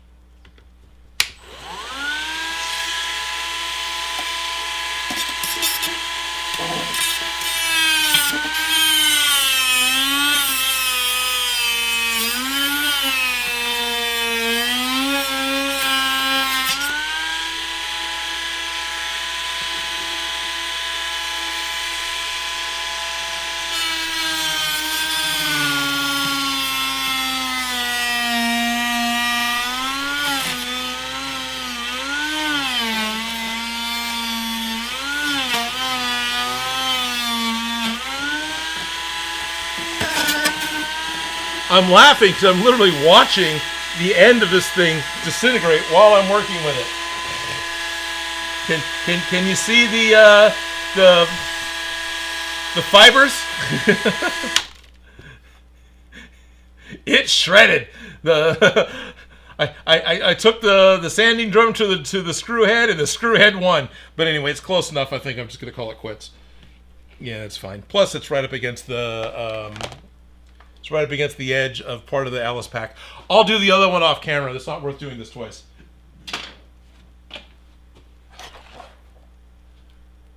Yep, I did. So not only did I tear up the... I'm going to set the pack down. Not only did I tear up the sanding drum itself, the sanding cylinder itself. Remember, this was brand new. I put this on in front of you guys. I actually rounded and ground down the rubber disc portion a little bit too. You see this gray stuff here on top? This now has a bevel to the end of it. This end is still square. Does it matter? Nah, it'll still work. This isn't ruined, but I did actually work all the way through the sanding disc thing and got to the rubber drum that holds it in place and started taking material off of this from the screw. I'm sure Ralph sees this all the time. I've ruined so many of these, I'm not too worried about it. If this was my only one, I would probably be really upset with myself because I hurt it, but honestly, it's not the end of the world. It's still going to be fine. It'll still work. So let's just go ahead and put this tool away. Hit cut once. I get so used to double punching for the zoom on the cameras, I do that to the switcher.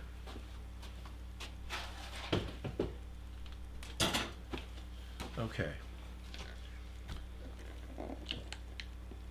You've seen us do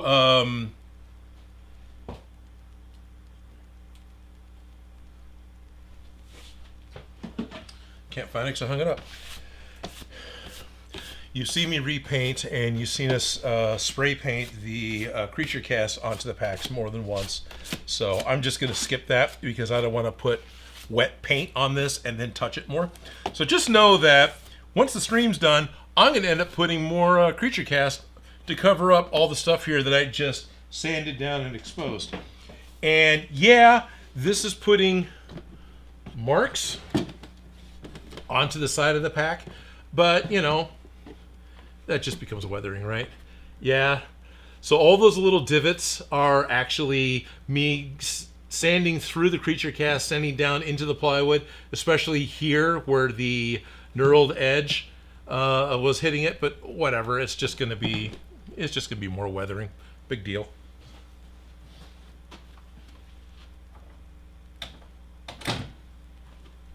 If it's really horribly obvious, hit it with a little silver and hey, now it's a ding, right?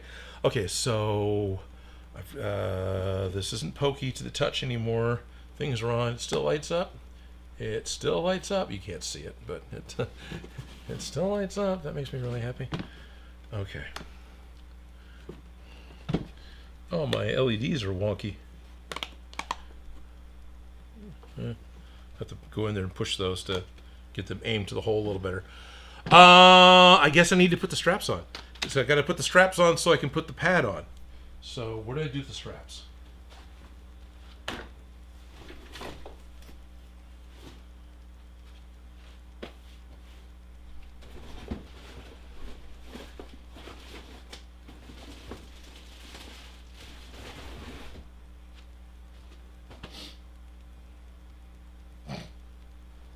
Finally ready for the next part. What did I do with them?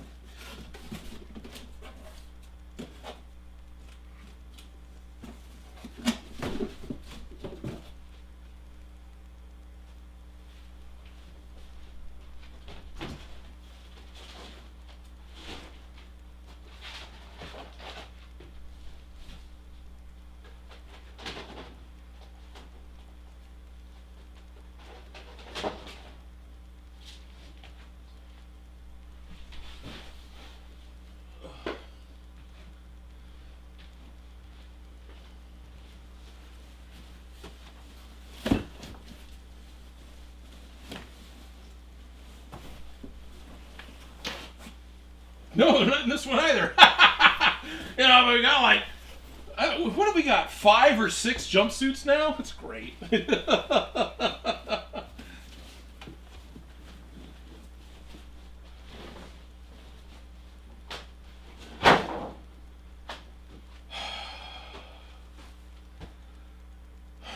out here. I've seen them so many times. I know they're out here. Oh, they're probably under that. Okay.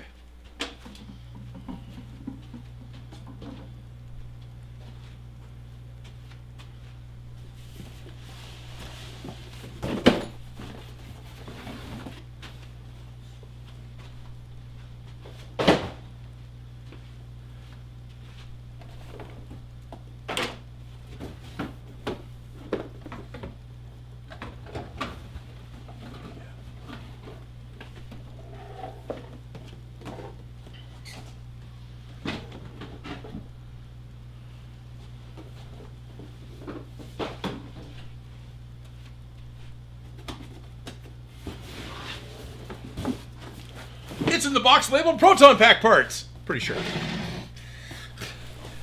How many boxes of Proton Pack parts do you have? Oh, you know, 4 or 5. Oh, there's the package for Felicia's jumpsuit. Okay, good.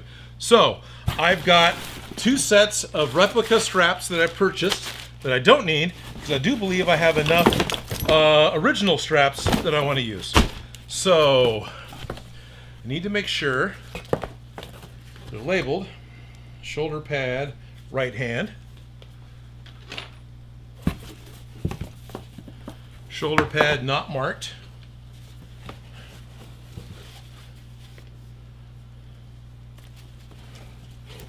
But these have a angle to them. So this angles this way a little bit, if you can't see it. And then this one angles the other way. So that's a set.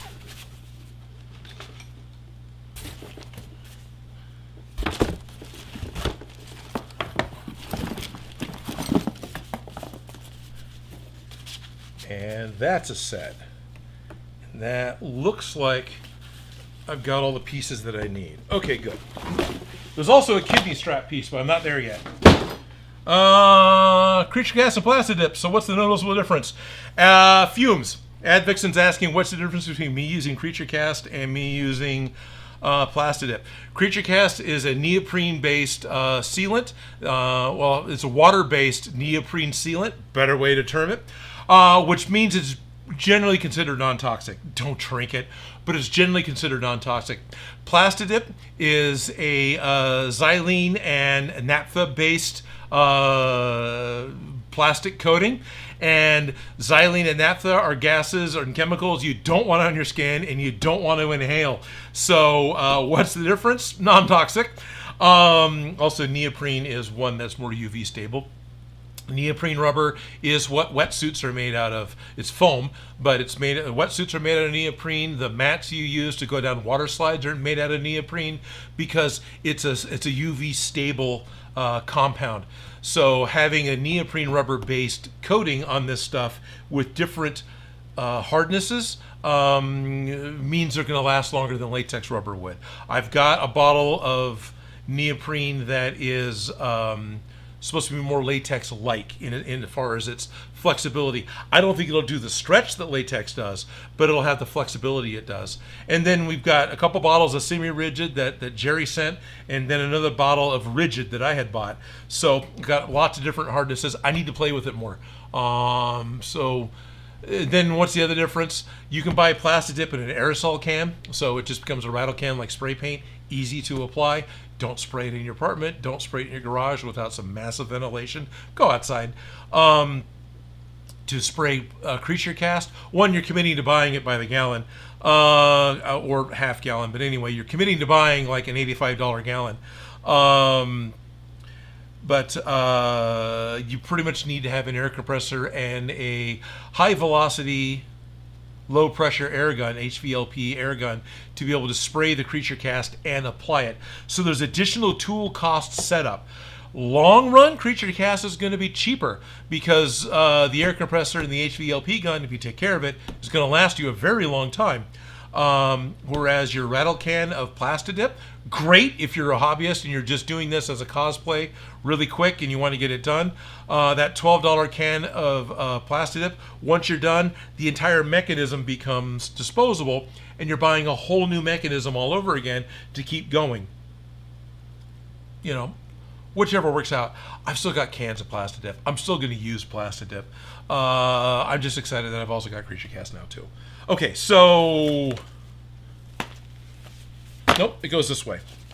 So I want the angles to go away from myself because I got the straps, and then the angles need to go away and around, right? That's why they've got this angle. So this is the way I want it to go.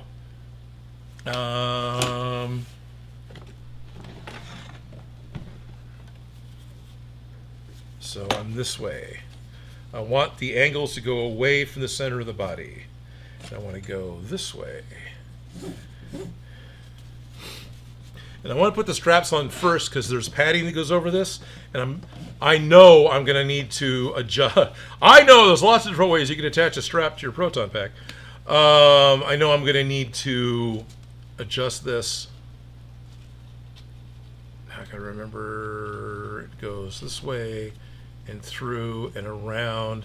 That way when there's tension put on it, it holds in place. Now I gotta figure out where the strap goes. And I'm sure Bryce or Lewis is yelling at me. Not yelling. Offering helpful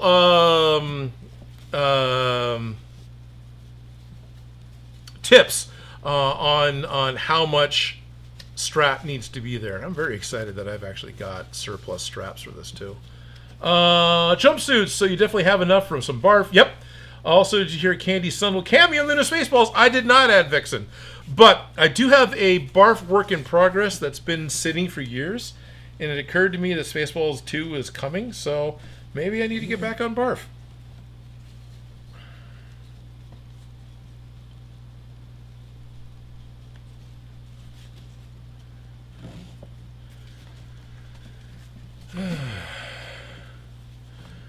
Museum Dave, air compressors are also just super useful. They are. It's not like you're buying a. You're gonna need air compressors are super useful for multiple things. You can have an air compressor to run an airbrush. You can have an air compressor to, well, do anything that requires high pressure air. You run air tools. You can inflate your tires. You can inflate your basketballs. You can hook up your air gun and just dust off your computer, or hook up the air gun and onto the end of a tube, stick a piece of glue stick down inside of it, and then squirt the air gun and fire that glue stick 35 feet in the air and out the skylight of the shop that you're working in.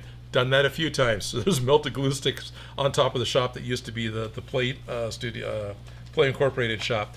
Air compressors are super useful. They're worth way more than just creature cast.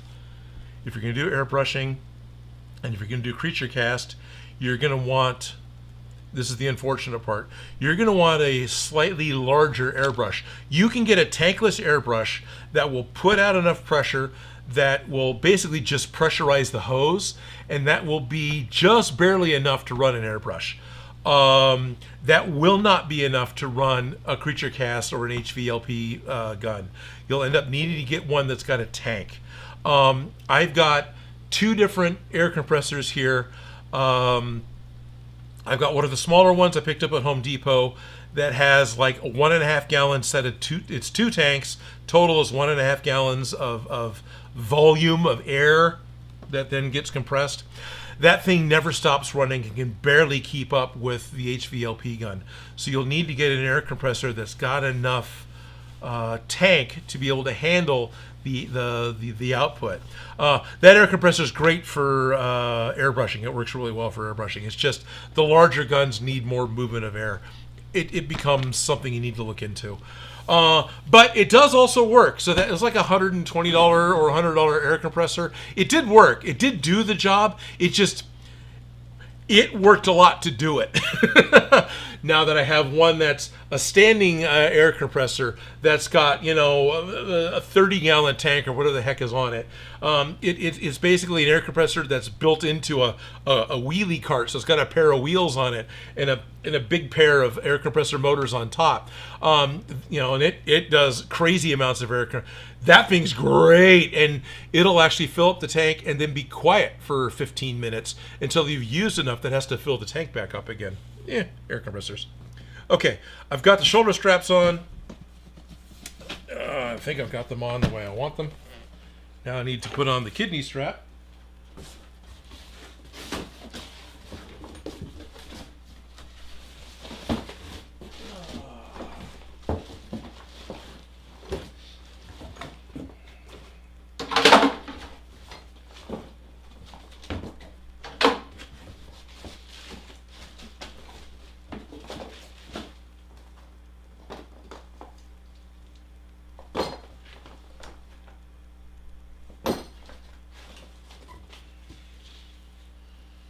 There's a sudden concern that my kidney straps didn't get put back in here, and now I wonder where those are. I got this. Well, maybe I'm not putting those on yet. Also, where does this...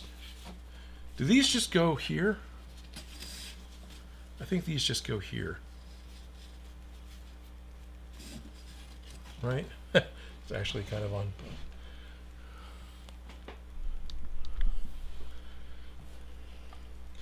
So the shoulder strap, that just goes here, right? It just goes through, and then this just comes up, and that's all it is to connect it, right? Or is it? Is there more to it? You probably disconnect it and feed it through. Or is that just where I've seen guys do it, and that's not the right place? Does it go through the hole? Aria, gotta run. Have fun. See you next weekend. Thank you, Aria. DJ Stumpy. Gotta go. Take care, everyone. Good night, Schultz Division. Remember to leave a like on the stream. Yeah, thank you, Schultz. That really, honestly, does help a lot. Yeah. Also, you can spray a lot more of it for a lot more coverage. Getting back to Creature Cast. You're very welcome. Yes, DJ Stumpy says in the UK, Tigers Supplies has good foam. Yeah, all the ones I listed off are UK suppliers. Absolutely. Tig Supply, I've talked to those guys. They've got good foam. Really good suppliers for the UK. Lumen's Workshop, I believe, is still in business, and they're really good for Australia. So there's definitely regional places to go. I listed off the ones that I use and that I know of. Yeah.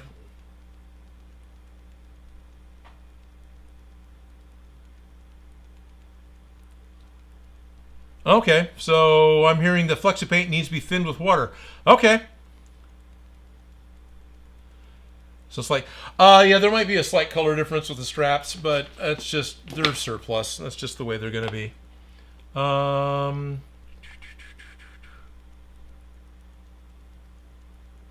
Lewis says, starting our Ghostbuster group meeting, I have to catch the replay. Any questions, let me know. I literally just asked a question.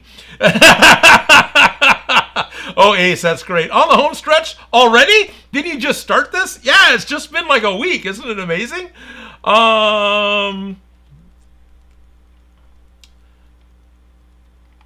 Okay. Museum Dave, thank you. I got to say the pack looks great. I have one of those Spirit Halloween packs that I have modified. There's something like 80% scale. I'm a bigger guy. Sometimes it feels a bit silly small. Yeah, but that might be fun too, being silly small. Okay, yeah, so let me go look at reference. Museum Days, like a circus bear on a tiny tricycle.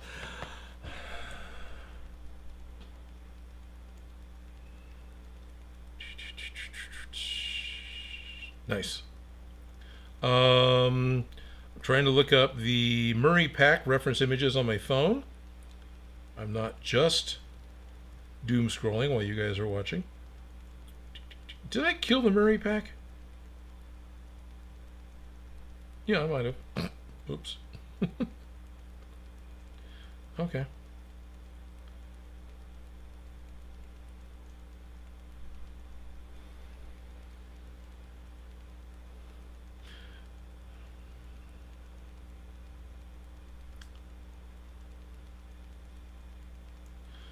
That's what I want. Bill Murray's Ghostbusters 2 Hero Pack. Close-up pictures. What I'm looking for is where the strap goes on the Alice pack. Because now I'm getting into details that I didn't bother to really hardcore look at and memorize. Because I knew I could look them up. And the only reason I'm attaching it now is just to keep the straps from... yep, it goes through the hole. Okay. Just keeps the straps from being too floppy while I'm putting the foam bit on top. Okay. Do I have... Can't you just double tap these pictures and make them bigger? Nope, guess not. Alright. So there's the pack on top. Oh, and that's way close. Oh, they also have extra... Oh, they got the extra padded ones, which I don't. Alright, that's fine. Oh, so that needs to be way closer. Okay.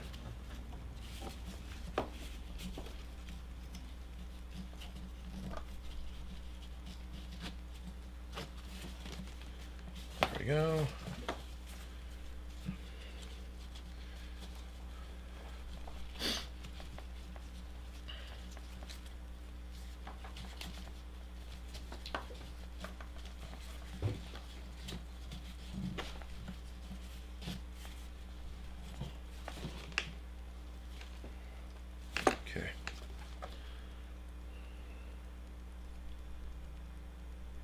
Still scrolling through pictures. This is more the wand. There's the belt. I'm still just trying to see. I thought you could double click these pictures and see more.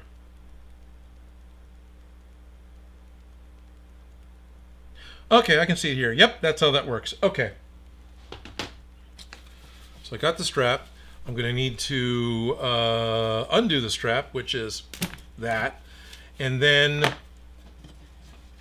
going to feed the loop through the hole. And then you're going to feed the strap through the sewn loop. And now it's positively attached to the pack. I guess I want to go the other way.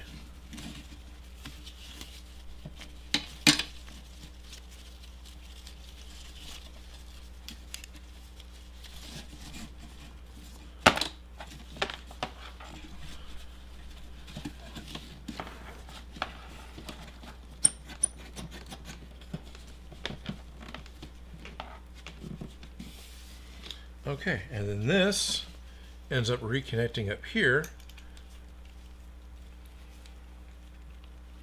in its hyper complicated government way.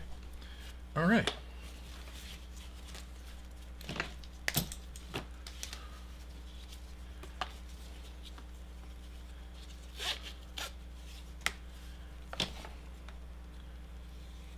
I went the wrong way. I panicked there for a minute. There's no loop on this one. No, you just pulled it the wrong way. Okay.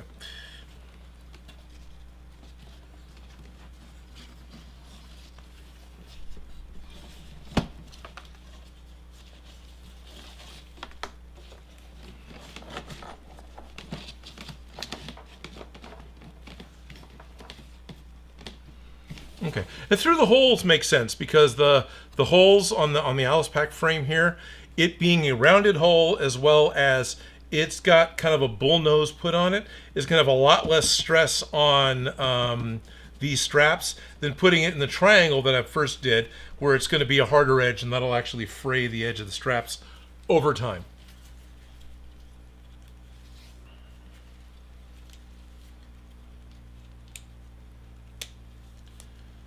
Okay. All right. I have those on. Now,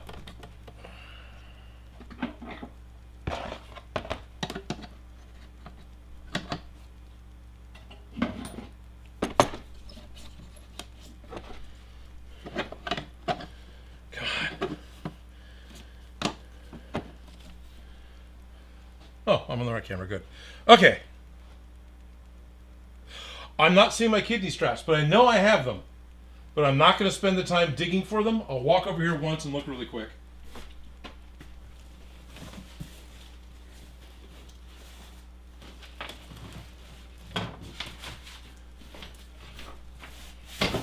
And kidney strap may be the wrong name for it. There's a pad that goes here when you're wearing the strap, wearing the packs, and that's what I'm looking for is this pad, the back pad. Oh, here they are! Ha ha! Good. That makes me happy. Put one over there. So I got that part. Good! This goes together. Oh, with two different pieces. That's right.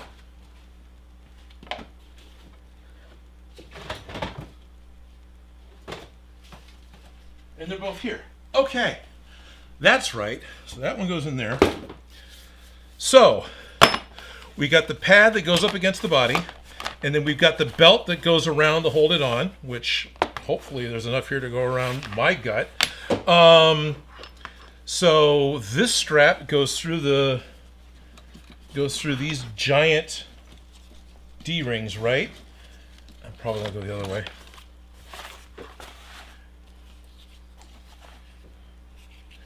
So I'm gonna start on the inside and come out the D-ring that's close to me.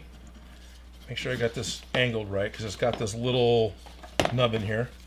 And then I'm going to feed it through the little D-ring on the back belt. And then I'll feed it through the other back belt. And then I'm going to feed it from the outside in on this D-ring. And that isn't fitting. because I did it wrong. Okay. Everyone who knows Ghostbuster packs is screaming at me. No, you're doing it wrong, but that's all right. I figured it out. This time, I'm going to take...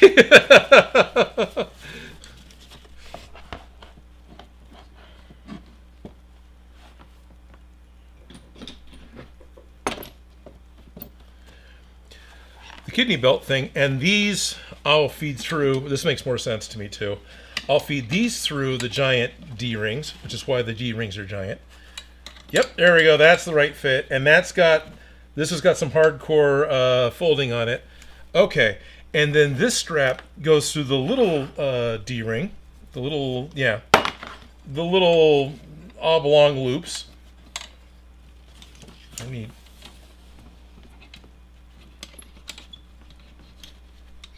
the straps are in front of where I'm trying to see. Okay, through... I have it through and correct-ish. Yes. Then I'll come around.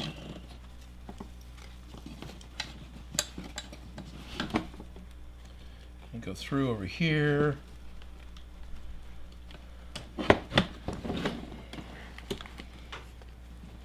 And then it's got this little cam action thing.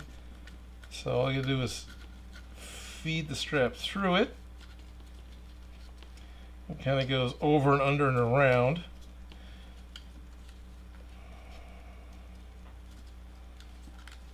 There it goes. It's basically a single action ratchet strap.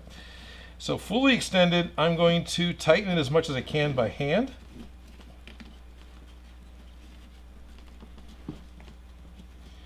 Then you pull it tight, right? That's not doing it. Must have done something wrong. What a shock, I did something wrong.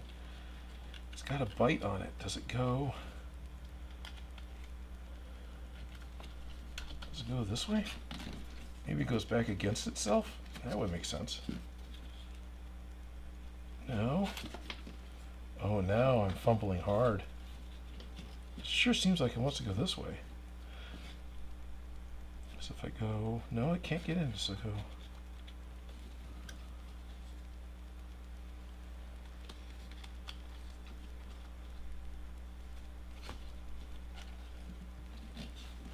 over the top, through the bottom. Okay, this is making more sense. That should provide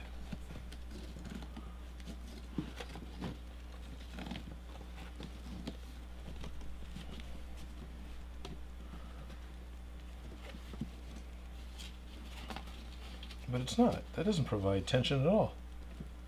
Alright guys, I'm doing this wrong. I got to look up how to do this.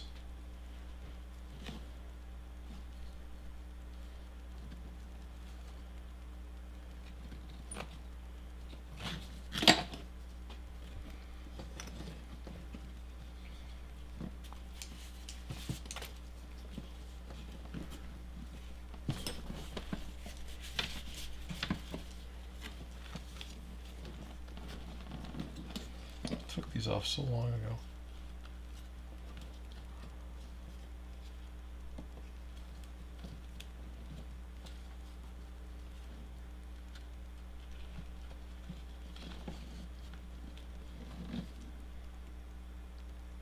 It has to be in such a way that when it's under tension, it doesn't want to automatically open itself back up. That seems like it should be right.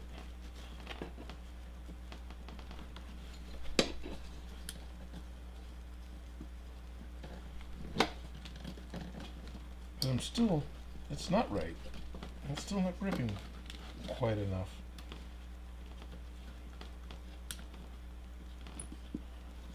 Do you open it out flat? Oh, maybe you open it out flat. That put tension on it.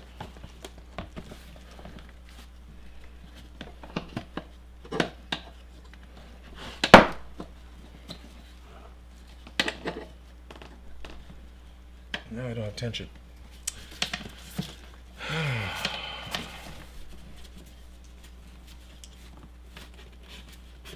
Thanks, Austin Lips. Day's going pretty good. Love the Proton Packs. Thanks, Sean Reacts. James Allen is here. Hi, all. Hello, James. Tanzanite rocks. I did a little research about G.I. Joe being made in the USA in 1964. Before later on being made overseas. Awesome watching you construct this. Awesome job, Odin. Thanks, you Tanzanite rocks. Yeah, G.I. Joe seems appropriate with me playing around with an Alice pack, that's for sure.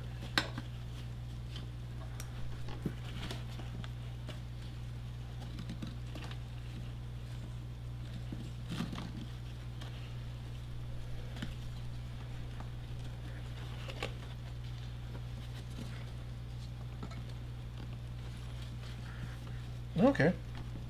I think I was doing this backwards originally because this is working.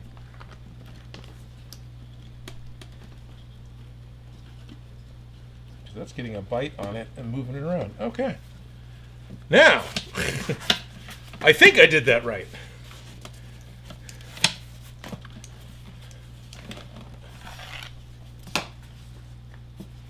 All right, I really want to put it on.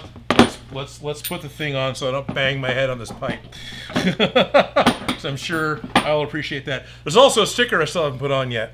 How long did this build take, says Sean? Oh, about 30 minutes.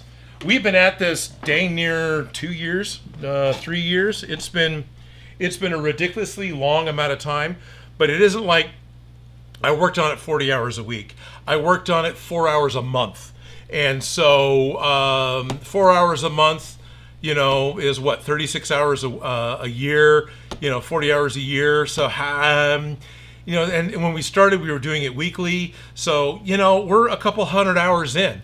And that's probably all it is. And that's actual stream time, not just build time. So that's, you know, that's my guesstimation on this. Plus, we're figuring it out, and we spent a long time trying to make our own ribbon cable, and in the end bought some. I spent a lot of time mentally stressing over how to make the electronics. I bought one. So, you know, nothing wrong with any of that. That was just more time spent.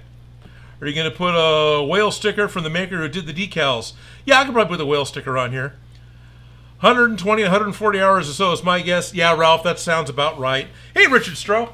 I need to put the pad on the top.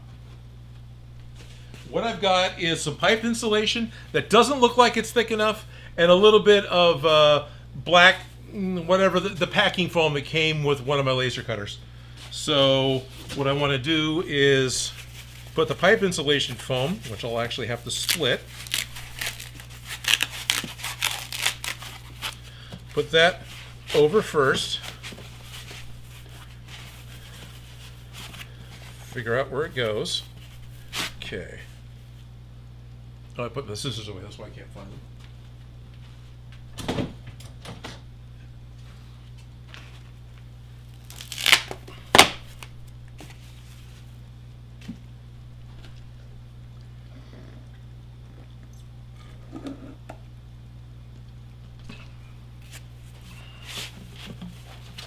So I'm gonna put that on.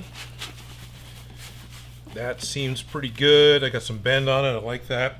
So now I need a piece of this foam. Boy, I hope I got enough of this. Oh, I should. Just cut this in half. Okay. Got this weird keyhole piece. We'll just bury that in the middle.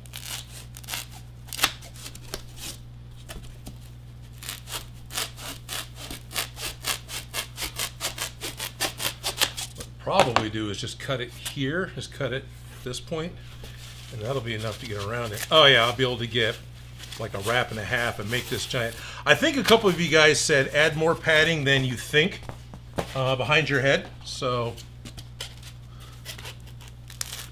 and since this is something that's only going to cost me a couple of zip ties to change, I'm just going to add more padding than I think. I'm just going to do that right up front because pretty sure somebody with more experience told me that.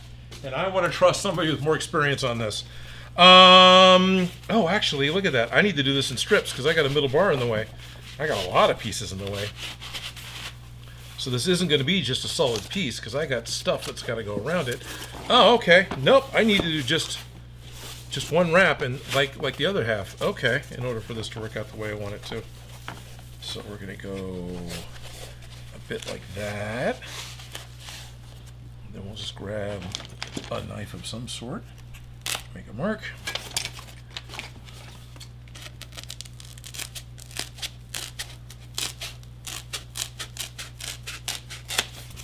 Perfectly square on this side.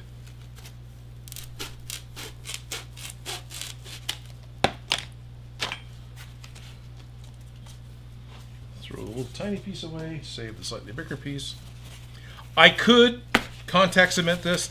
I don't think I need to because this thing's going to get zip tied.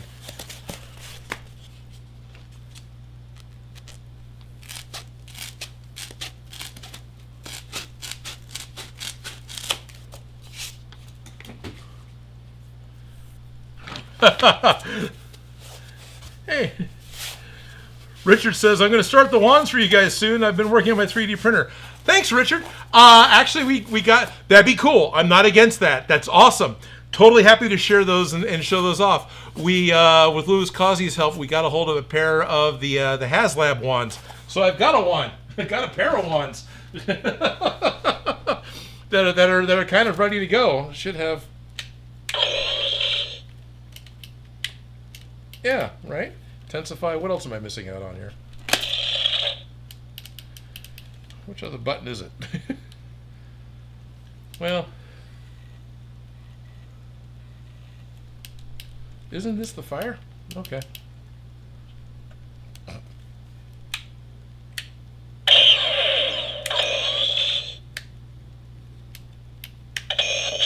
There it is. There we go.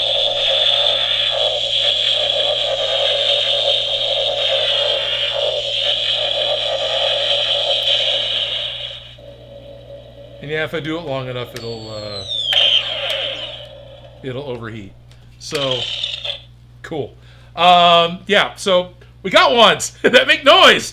It was just way easier. These got on discount at Ollie's and Lewis. There's no Ollie's on the West Coast, so Lewis was nice enough to drive around and find us a pair.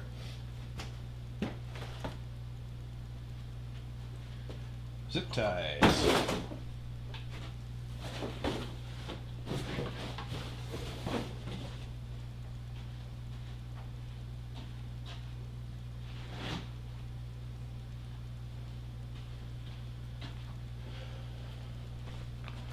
Let me double check the... I've got it in my head at zip ties. You guys may tell me something different. The first thing that comes to mind with zip ties is to be aware where the knuckles of the zip tie goes, the part that actually does the gripping, because that's going to be something that's going to catch hair. But let me double check that I've got the right idea here.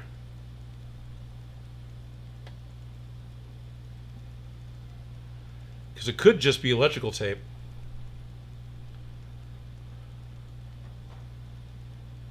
I'm looking at the pictures of the Murray pack again.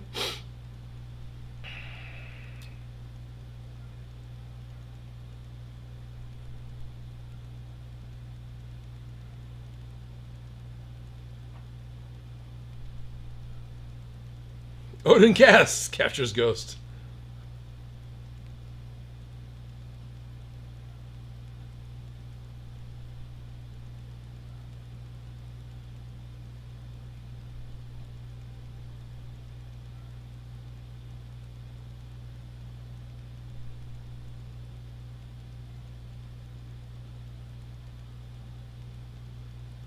Yeah, that's not any better. Okay.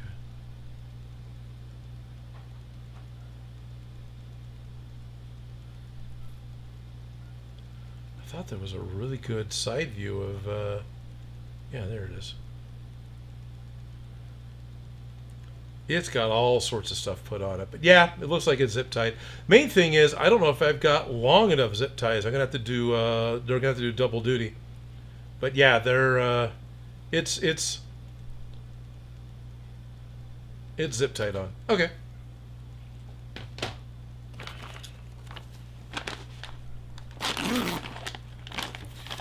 These are 8-inch. That's gonna be doing some serious work. Do I have a longer one still?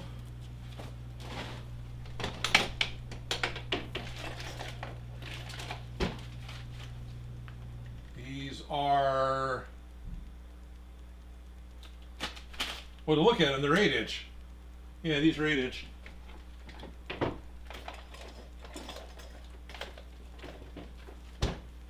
Okay.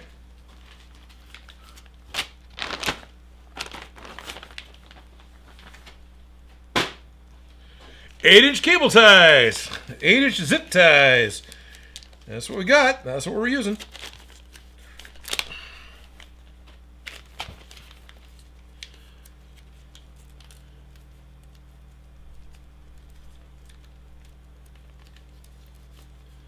VODs.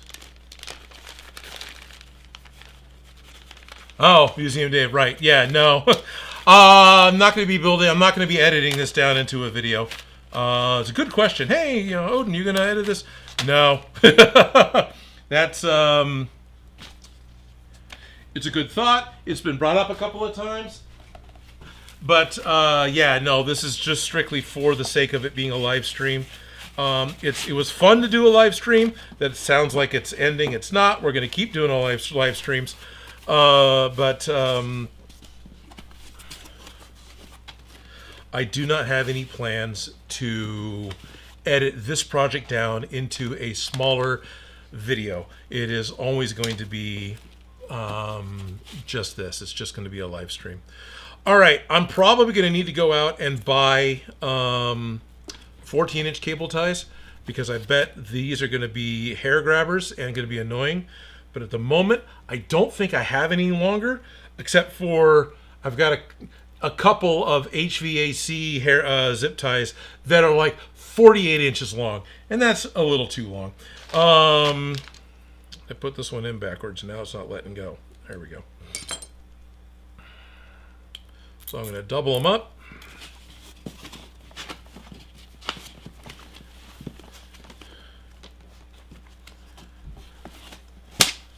I'm going to lose it more than once. Do my best to not lose my temper. I don't think I'm going to lose my temper. I'm still feeling pretty good today.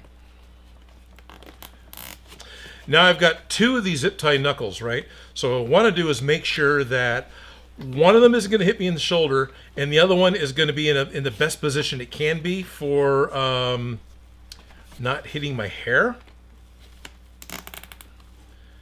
And I think that's going to be a pretty tall order. But they are going to compress. No, actually, that's going to work out fine. Okay, good. Had some worry there. Had some real worry there. All right, got one on.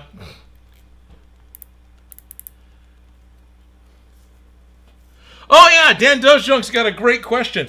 I left the stream early last week to run out to a crafting closet that was in northern Sacramento that was giving away free supplies. And it was one of those things that started, you know, while the stream was happening. So now that means I needed to cut the stream early while Dan was here. All right, he went out of his way to show up. Felicia went out of her way to show up, and I cut out early to go run to this free craft supply thing that a place was trying to put together with the hopes of picking up some foam and some batting. And what did we get? Nothing. When we got there, the line was already around the block. The facility was open, and it would have been awesome to have gone in and seen the facility. But the layout, it was on the northwestern side of the street, which means that the entire line was in full sun in the Sacramento summer. The line was long enough, there was no way we were going to get through it in less than an hour and a half. Maybe, you know, but it was going to take like an hour to go through it. And they were only going to be open until 2:30, and we got there at 1. So people have been waiting for a while. And then there were totes, there were bins that were in front of the facility outside. And while that may not have been the only stuff they had, that was the visible stuff that was marked for being free. And everyone had a limit of 1 grocery bag. You had a grocery bag, you could load stuff up in the grocery bag. When it was full, that was all you could take, and you had to move on to let someone else get stuff. Good idea, well executed, but we ended up not getting anything. Actually, it was so hard to find parking, we didn't even get out of the car. We drove around the block twice to check this thing out and went, yeah, just going around the block, the line doubled. So it's like, this isn't going to happen. And so that was a huge bummer because quit the stream early to go check something out.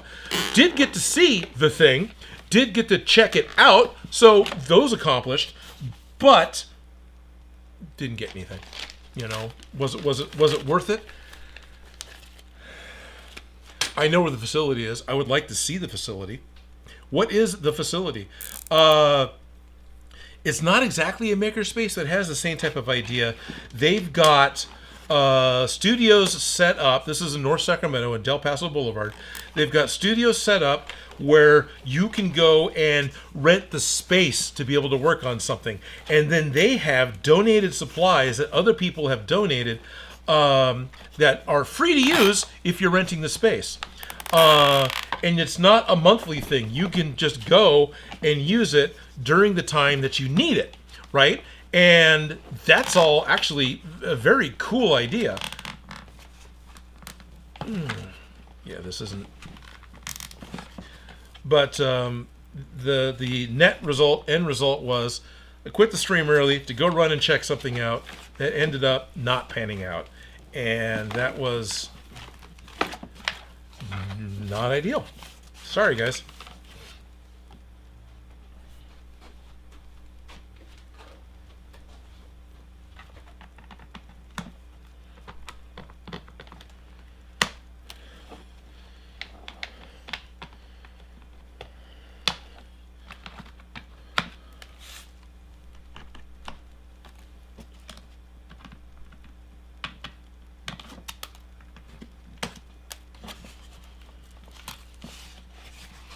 Okay.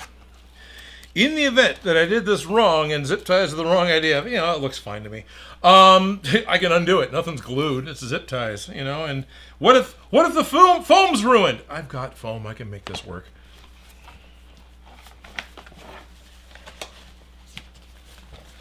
No, Advixen, I'm sorry. I don't have the theme song.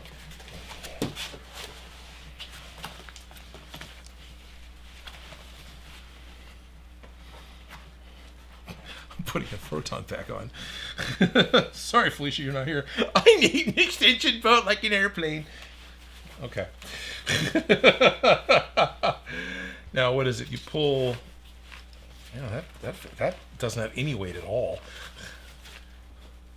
Yeah, that's right at the back of the neck, isn't it? Okay, yeah, but that's fine. So then it's on this side. Good luck, Odin.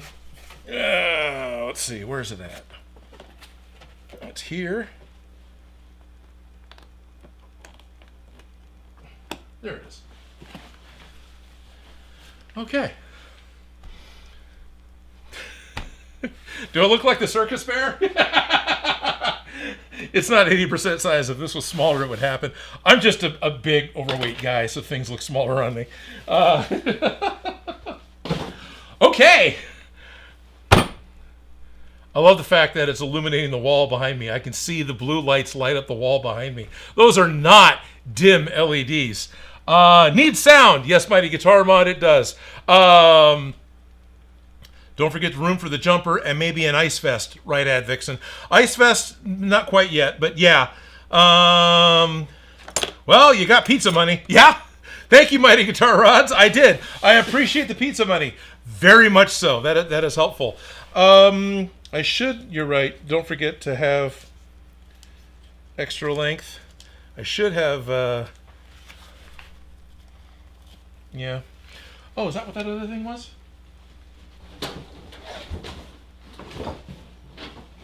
Oh, no, that's a different type of belt.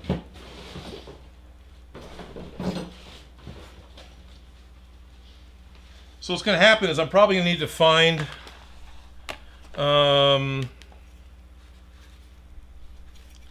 it's got the numbers on it.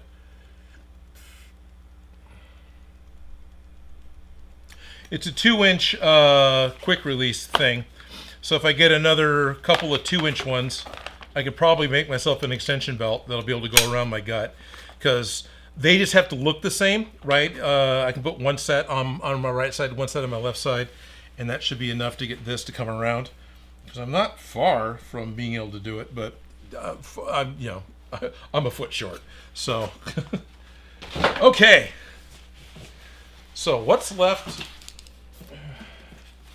Well, I still want to get a bunch of pieces painted. The main thing that's left that I need to do in order to have the pack is got to find the V-hooks. And I got to put the wand on.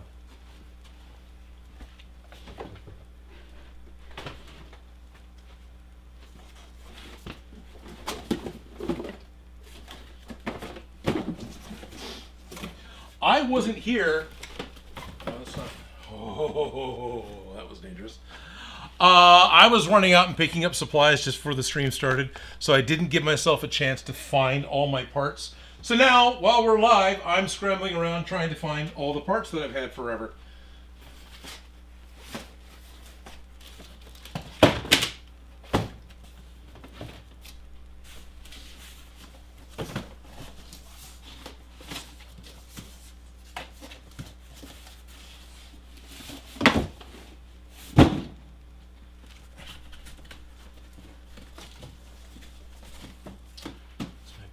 Meter. Those are Pedialyte things. I'll go look in the other box.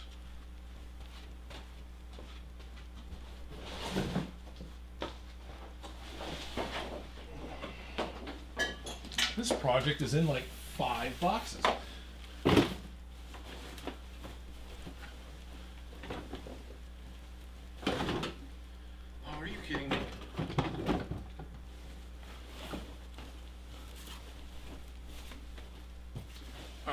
This is annoying. I don't think I have time to find the specialized parts that came from Europe to attach the packs. I have them. I have them also. I know I've got them. I'm just... They're still in their box.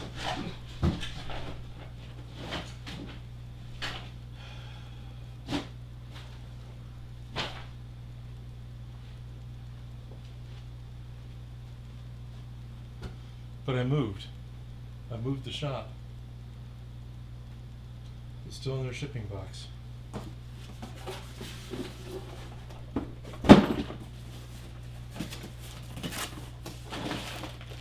Honestly, this isn't heavy enough.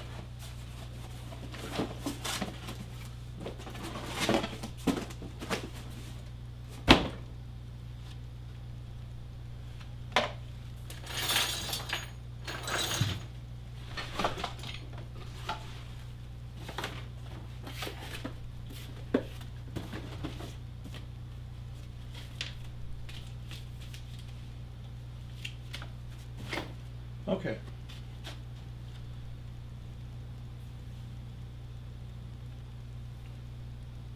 That is very disappointing. I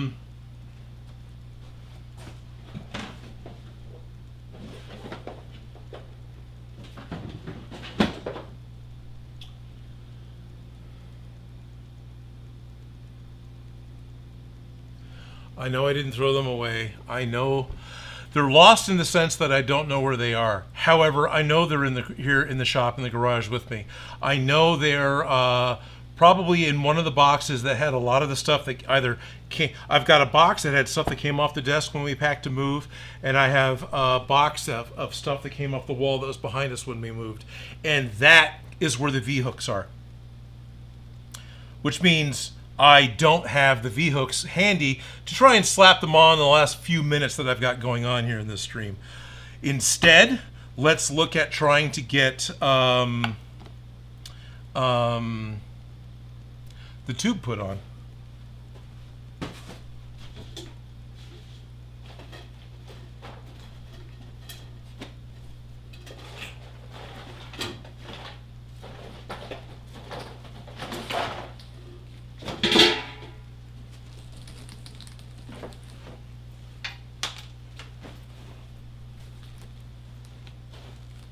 That's really not what I wanted at all.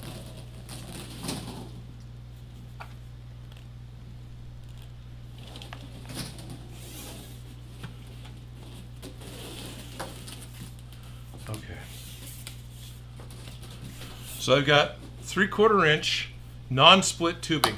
This is what I'm pretty sure this is what I was planning on using for the Neutrona one. If anyone here is still a Ghostbuster, to let me know if I've got what I want. Is it not too late to talk 80 Cinema some more? Your guitar mods.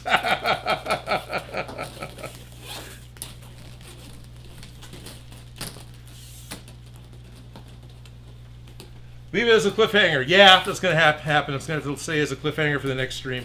Not a big deal. Even though I now have a cryptid poking around the shop looking. Because they're still in their shipping container, right? They're still in the package that Ralph put them in to ship here, because that was the safest thing to put them in. So they're in a little box that has import information on it, a little box that's got the stamp on it from where Ralph is. But yeah, I'm not quite sure which box it got put in. So it's okay. I'd like to have it for SAC Anime, but you know what? I may not, and that's okay too, because that's not something I want to put on without you guys. And this is the right size tube, right?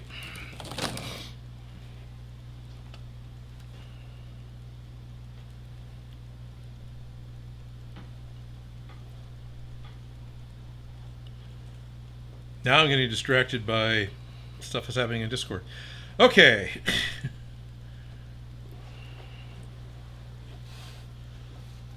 Yeah, this is the right size tube. It's the same size as that. Okay.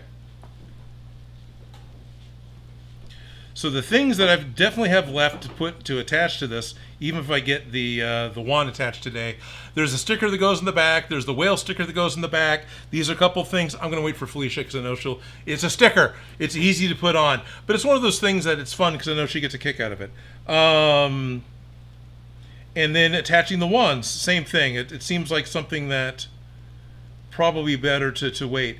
And is it a big deal? Well, no, because these licensed wands have a hook so you can hang it on the belt, right? It's actually probably less of a problem than not having enough belt to go around my gut. So what I'm trying to look at now are the reference images to see which part of the cyclotron the tube for the Neutrona wand attaches to. And I'm trying to do this while talking away. There we go. So we got this one. It's not this one, but it's this one. And then it's coiled around itself to keep it.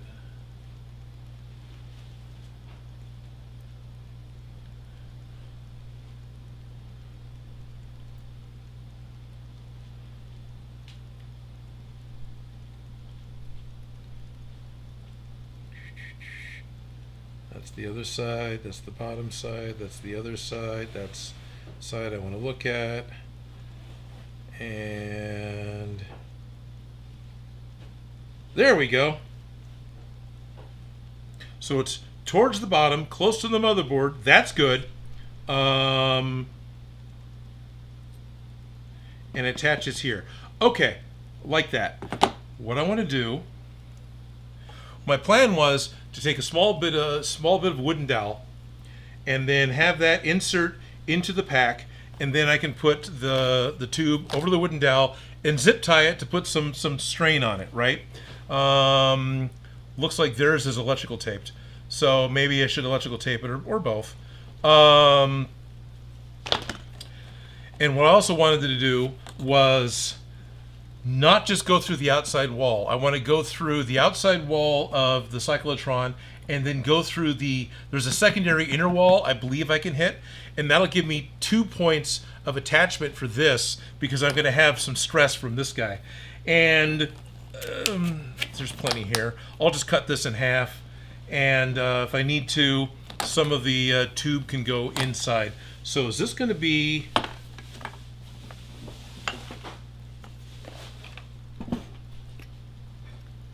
Yeah, the largest of the hole drills from Cause Tools is going to be fine.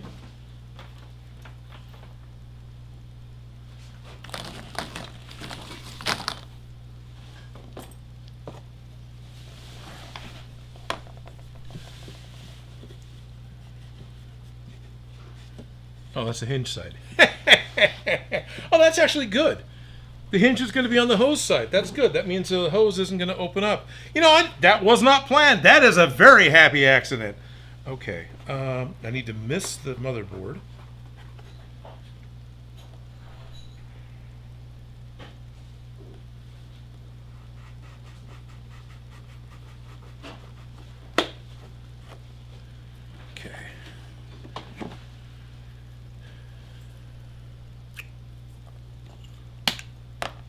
Piece of Proton Pack.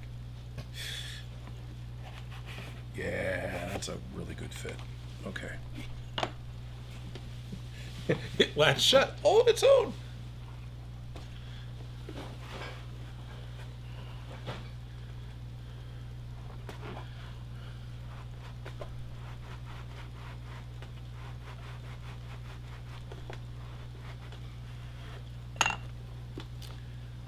Okay.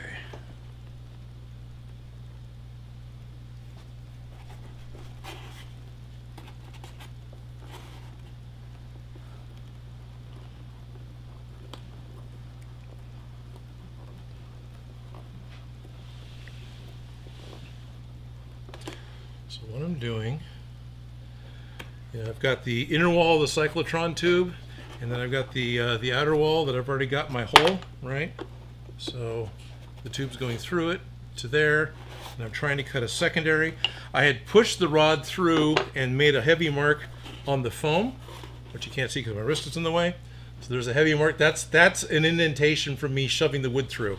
So now from the other side, I can take the largest of the Cause Tool hole drills, and I am working on cutting through it. But I have to have pressure against it, which means I'm cutting up against my finger. So I am trying to go with a delicate touch so I don't cut myself. There we go. Because it's not like the hole drills are that sharp, but once you're rotating them, yeah, it becomes an issue.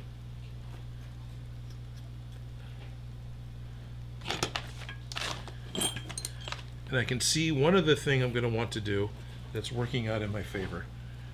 Let me just put the cap back on to keep that protected. Put it back in its box so I can find it again. Then my wooden dowel can go through everything. There we go.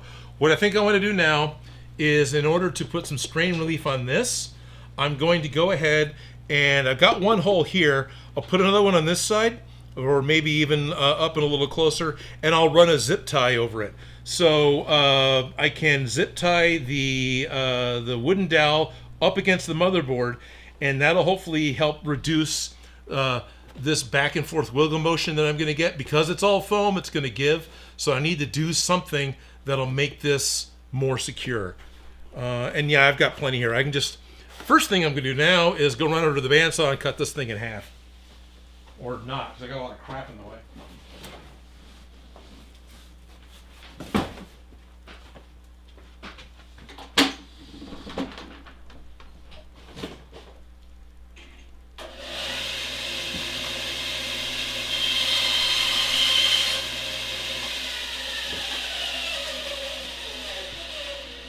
Okay, set one aside, don't lose it. Now I need drill bits.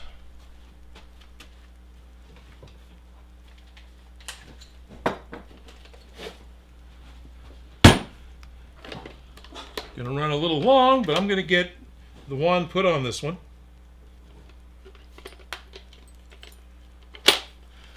Quarter-inch should be big enough for a zip tie to go through. I think I'll probably do 2 sets. Shopperman's really trying. Are you okay? Did you hurt yourself? Okay. Laughing. I couldn't tell if it was a, There's... My glasses are rough. I'm not seeing what I'm seeing. Oh, you found a whole box of sockets. Yeah, those are extras. Those are duplicates and triplicates. But it's too heavy to pick up. Oh, okay. Here. Oh. You want to... Oh, there's nothing underneath it, so... Like, it could be here. Did you do this one? That's almost going to be a camera. Oh, okay. And no, It's not in this one. All right. What's in this one? Oh. Nope, that's not it. It was heavy, though. Because this is stuff that came off the desk. Yeah, no, I've got replacement air filters for the dust masks. I've got flathead Phillip 832 1 1/4, so they would have been too long. I've got push sticks. I got some highly decorated duct tape. Yeah, they're not here.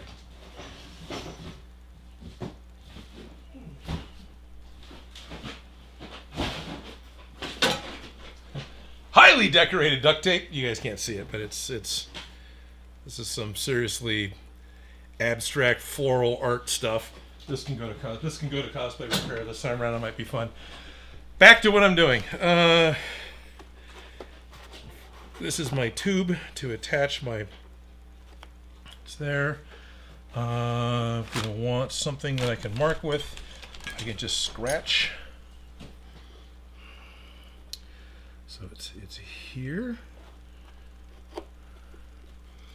Okay, do I have? It's here, and it's here. And that's where the wooden stick is on the inside. Get out of the way of the inside. Let's put some holes in this thing.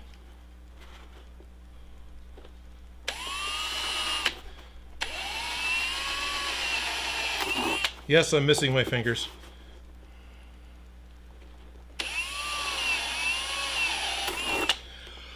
Wow, that one is actually in a really good spot. I had laser cut some holes with the intention of maybe using it as a place to attach screws. It is actually really close to the right spot for these zip ties.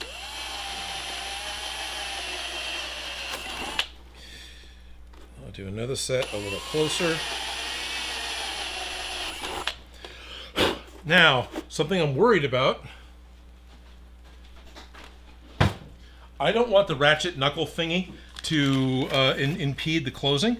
I don't think it will, but it could. Does that mean I need to somehow feed this through in the most difficult way I possibly can? Which means, yeah, I probably do. Let's get a... Is that going to work? Yeah, that almost works. Adjust the pack. There we go. So I got my double holes drilled. I've got space for the wooden dowel to go through the outside of the cyclotron and into the inside of the cyclotron, right? Which the secondary hole wasn't really necessary, but whatever. So what I want to do, what I'm afraid of is just putting the zip tie through this way and this being enough to prevent the clamshell from closing the way I want it to. So my thought is I'm going to have to, as much fun as this is, feed it from the inside to the outside, and then back through to itself, which is really hard for you guys to see because my big old meat paws are in the way. So there, I've got it started.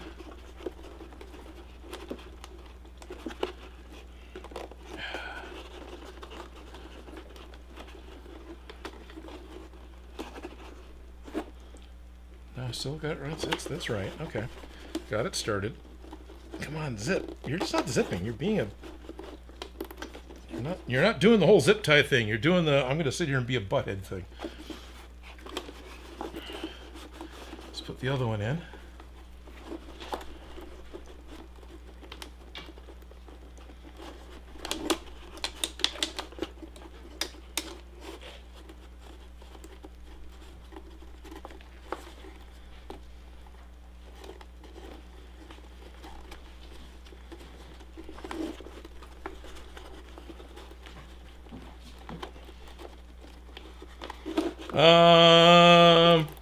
Will they ever find the V-hooks? Find out next time on Odin Makes Live. You're not wrong, Ralph. That's exactly what's going to happen. They are here. I know they're here. Will this pass the con metal detector? Thankfully, there aren't metal detectors here at SAC Anime. Will it pass? No, it wouldn't. They would have to check it because of the Alice pack and also the hinge. Right? There's enough little bits and pieces on this. They would need to inspect it independently, and that's fine. I'd be happy to let them do that. Shankar, when my sister was a kid, she had a pair of plastic safety scissors that were only supposed to work on paper. She cut holes in clothing, sheets, blankets, you name it. Yeah, with enough force, you can get scissors to cut anything. Okay. So what I think I'm going to do... Yeah. Okay. I'm going to go ahead and take some super glue now. And I'm going to put a ring of super glue. Come on, super glue. Do the whole come out thing, would you please? Am I just not waiting long enough for it to get to the end? That's probably what I'm doing. Nope, it's being a pain in the ass.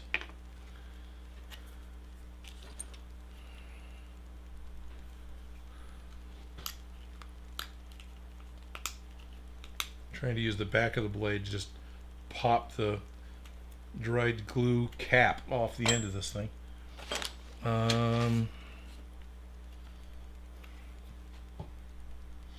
Ralph, I'm really sorry. I was excited about putting the hooks on today, and the fact that they weren't in the project box didn't occur to me. It's like, wait a minute, they're not here. But I know for sure they are in their shipping box, still wrapped up the way you ship them, because that was the safest way to store them, because it was going to be a little while before we get to them.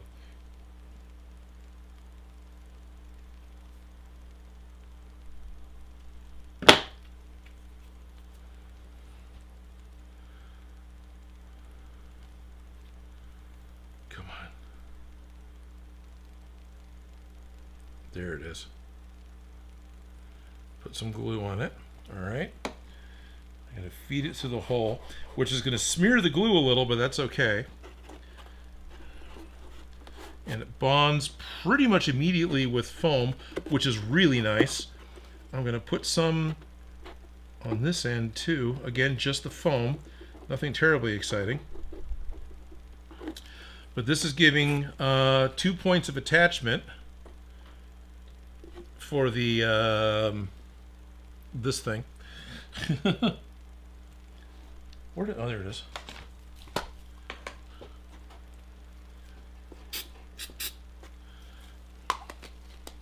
Two points of attachment, which is actually pretty good. That's already really pretty dang good. But there's going to be a lot of weight from this tube and things getting snagged on. So next, I need...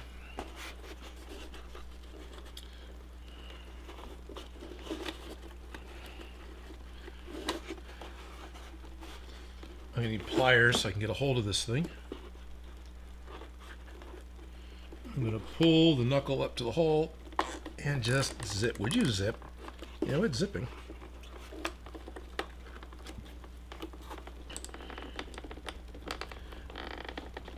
Okay.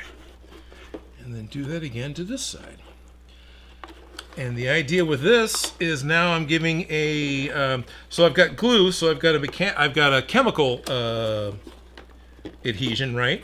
But now I am applying some mechanical as well by tying it down in place.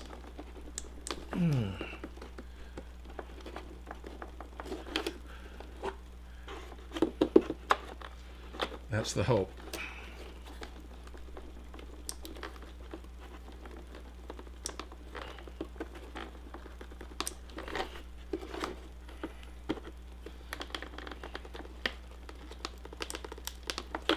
Okay, tore the foam a little. Oh yeah, that's a lot better. Okay, that's a lot better.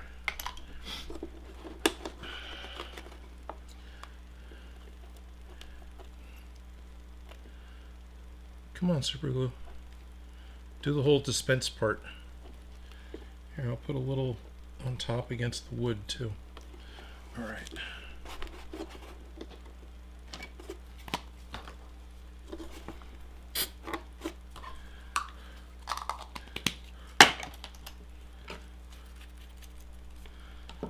Okay. Lots of sawdust inside of these packs now.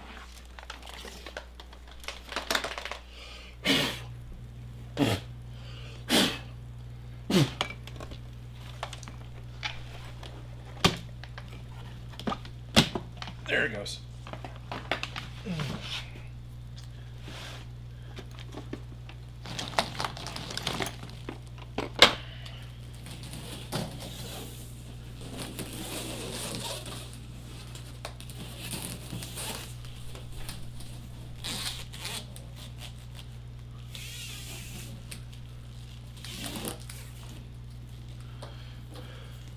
I can hear the clicks. Oh, that's good.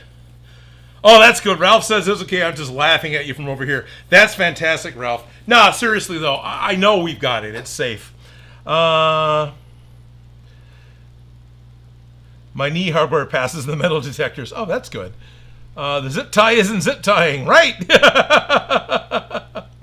Steve D's got a really good question. Why can't you just screw through the motherboard and straight into the dowel so it's even more secure? Because I didn't think about it. Let me be perfectly honest. I didn't think about that. But no, that would totally work. That worked great. I could just drill a pilot hole and do it.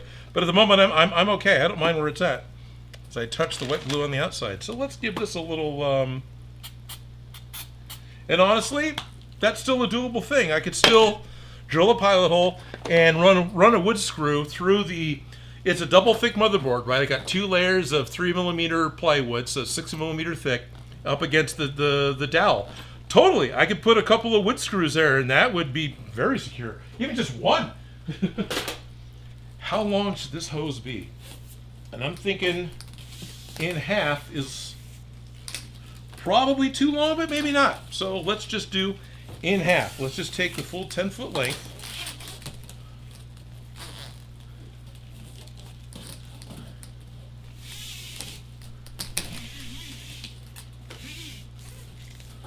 Figure out the about here point, which is about here.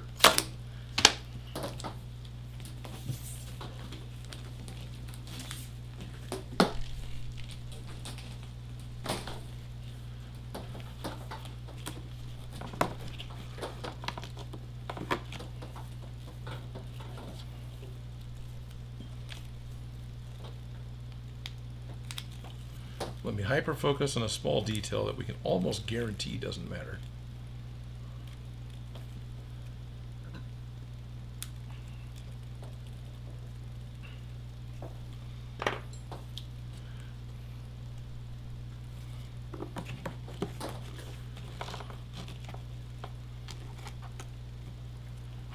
Oh, wow.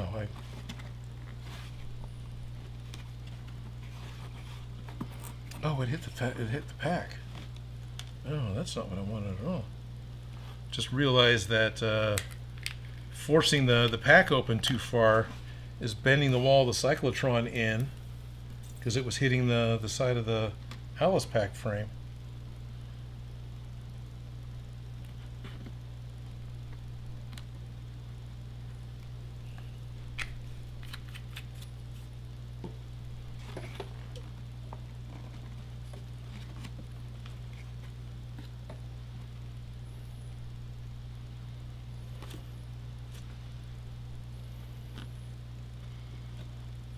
Okay.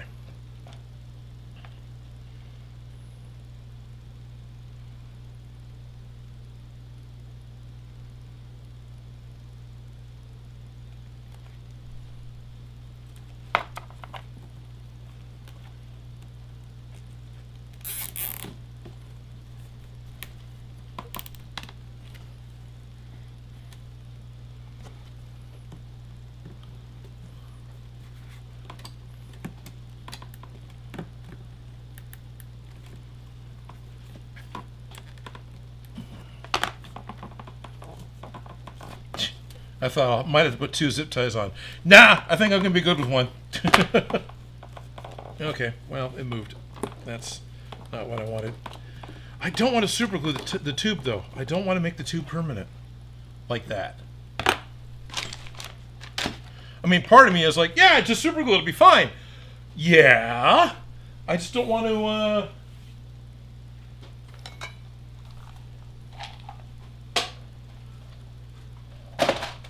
I don't want to.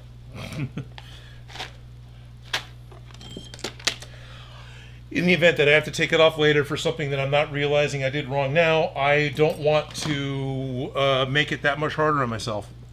So I'm going to do a double zip tie. I did one. Let's put another one on here. Ding, ding. Sup, Odin? Hello, Robbie McCauley. James, thank you for popping in while you could. Talk to you later.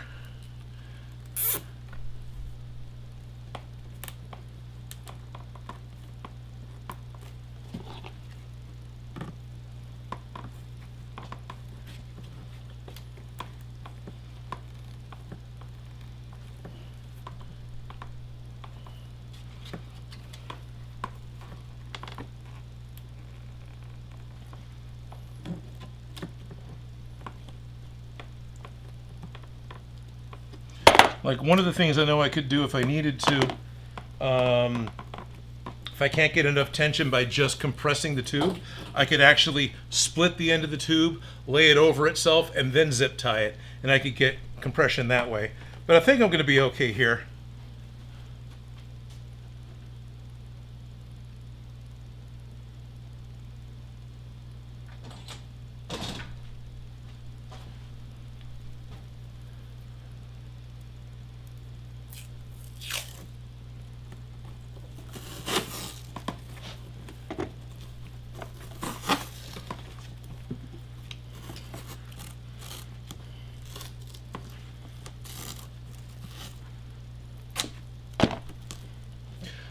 The electrical tape would probably be better, but I knew where the gaff tape was, so I'll put the gaff tape on first.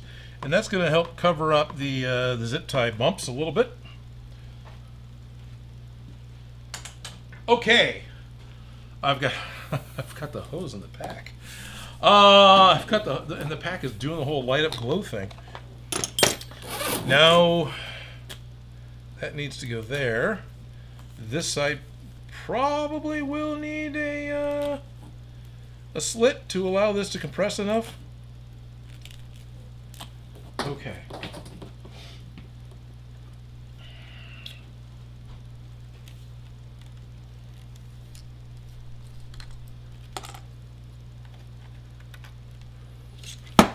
Oh, that's right. Is it two different pieces that do this?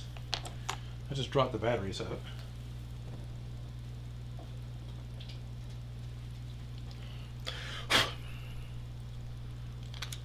We only had one that had the parts we needed.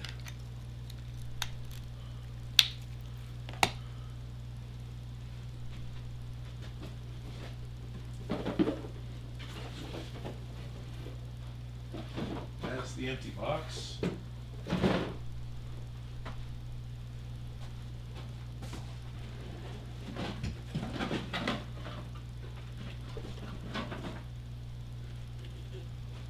Oh, that's what it is. This is the hardware store piece I bought. Okay.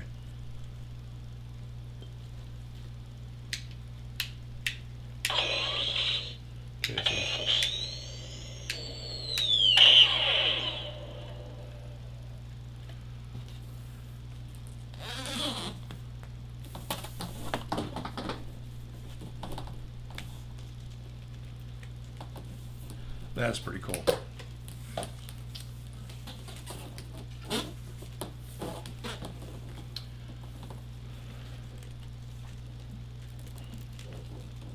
What's pretty cool? The end of the wand has got fitting on it that seems like it's... Oh, this is not going on easy enough. I mean, it is, but it's not.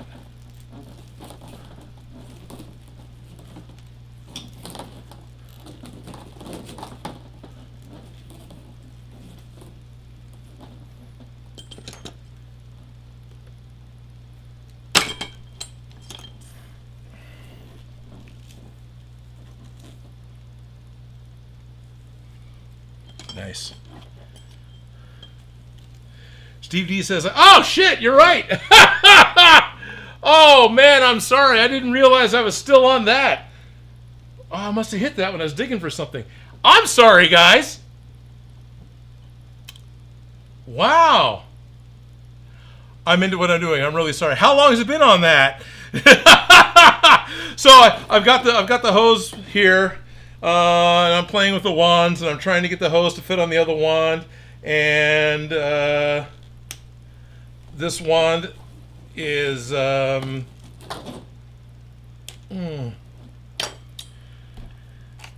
suddenly crashing.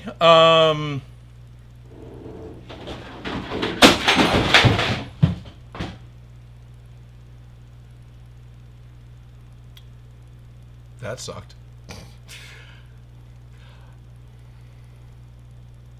Okay.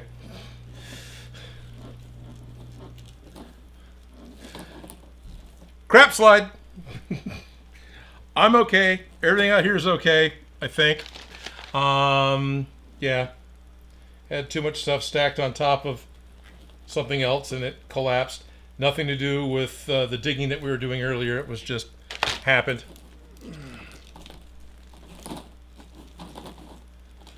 Okay.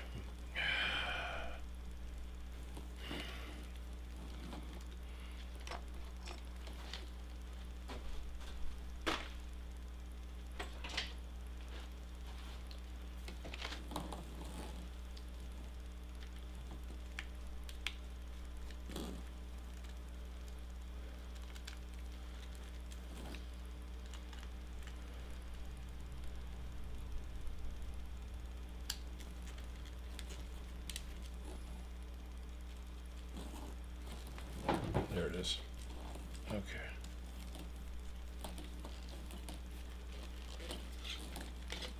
And the battery's going to fall out.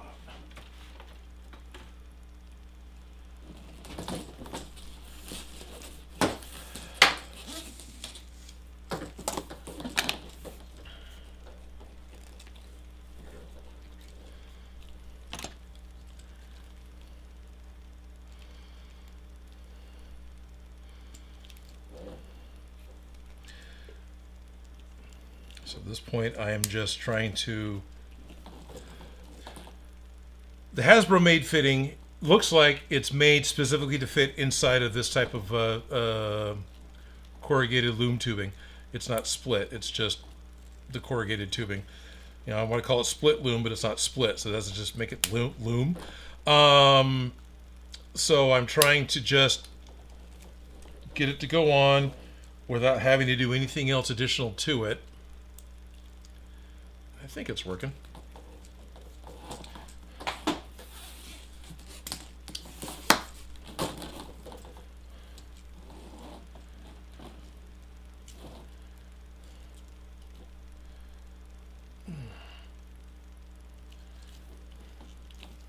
What's kind of cool is there's still I had to use this as a way of spreading some the silver stuff. Rub and buff. And so I'm actually putting silver rub and buff onto the tube, but whatever. What's going on here? Looks a landslide. Exactly. Reaching the top shelf. No, Ace, that was not SG reaching the top shelf. Shop Grumman has left the shop.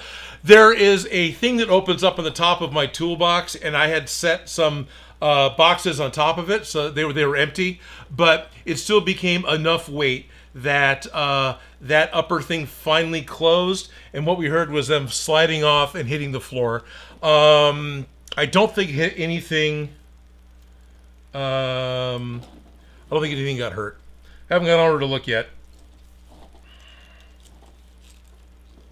It basically what it was those bins we used for last Christmas, the ones that were the blind bag bins that we pull stuff out of.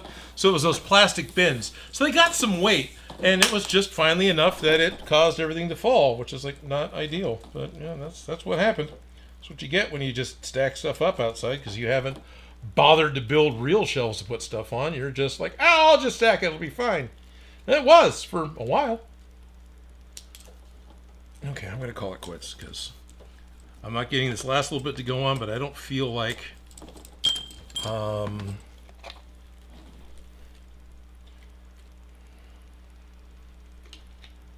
where I'm at is so horribly critical that it's just not going to work.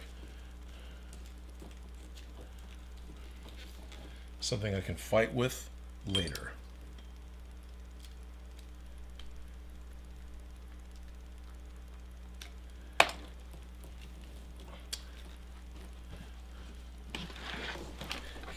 And this is where I put my V-hook. If I knew where it was. Of course, it goes point down, right? All right.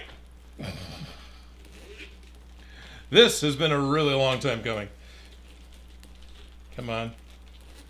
Come on, tube.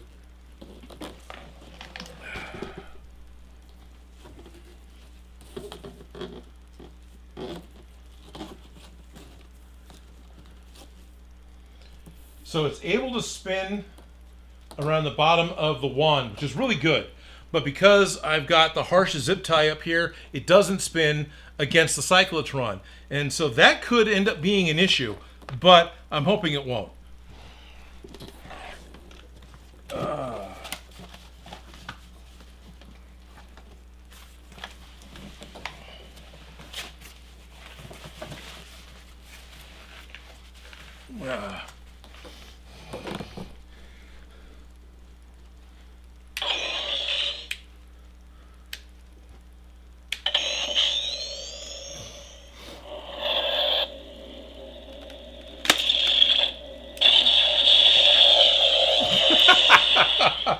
All right. In the 90s, Steve Lippman and I talked about how much fun it would be to make Proton Packs, and it'd be awesome to do this as a Halloween thing. And here I am, 27 years later, with a Proton Pack on that lights up and a wand that makes noise and vibrates. This is really cool. Is this the end? No, there's still more stuff to do. It timed out. There's still more stuff to do. We gotta put the V hooks on. I need to get a belt extension. I need to get a hold of the bitty boomers and put sound files into the packs. Even though it's just going to make some generic stuff, it won't be something I can quickly control. It'll be a third-party thing, but that's fine. I'm going to have at least one. I will probably work on the other one. I'll have a pair of Proton Packs at this point that I can actually take to SAC Anime, and that Felicia and I could potentially wear to go say hi to the Terror Dogs, and that's really cool. Got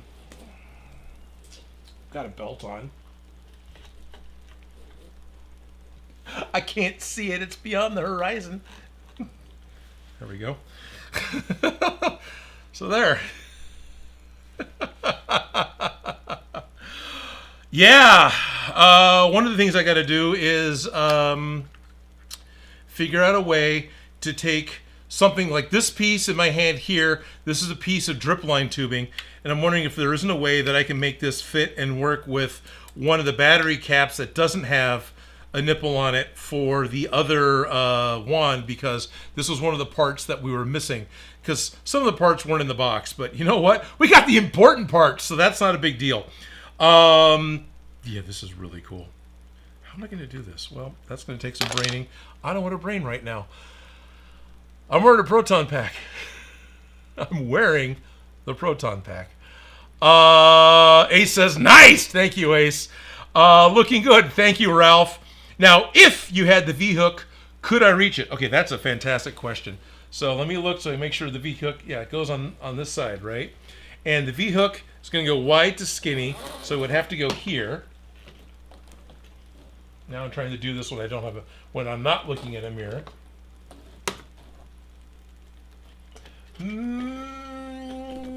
Maybe.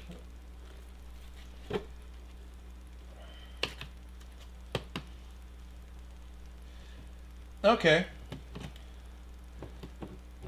That would take some, and that puts the thing right in my vision. So it probably needs to go up a little more. I don't know. You Ghostbusters guys have to let me know. That's not too bad. That's a bit of a stretch. Could I reach it? Yeah, I think I could, because then it's have to be an up, and you have it come around. And yeah, you're not supposed to put it with that in.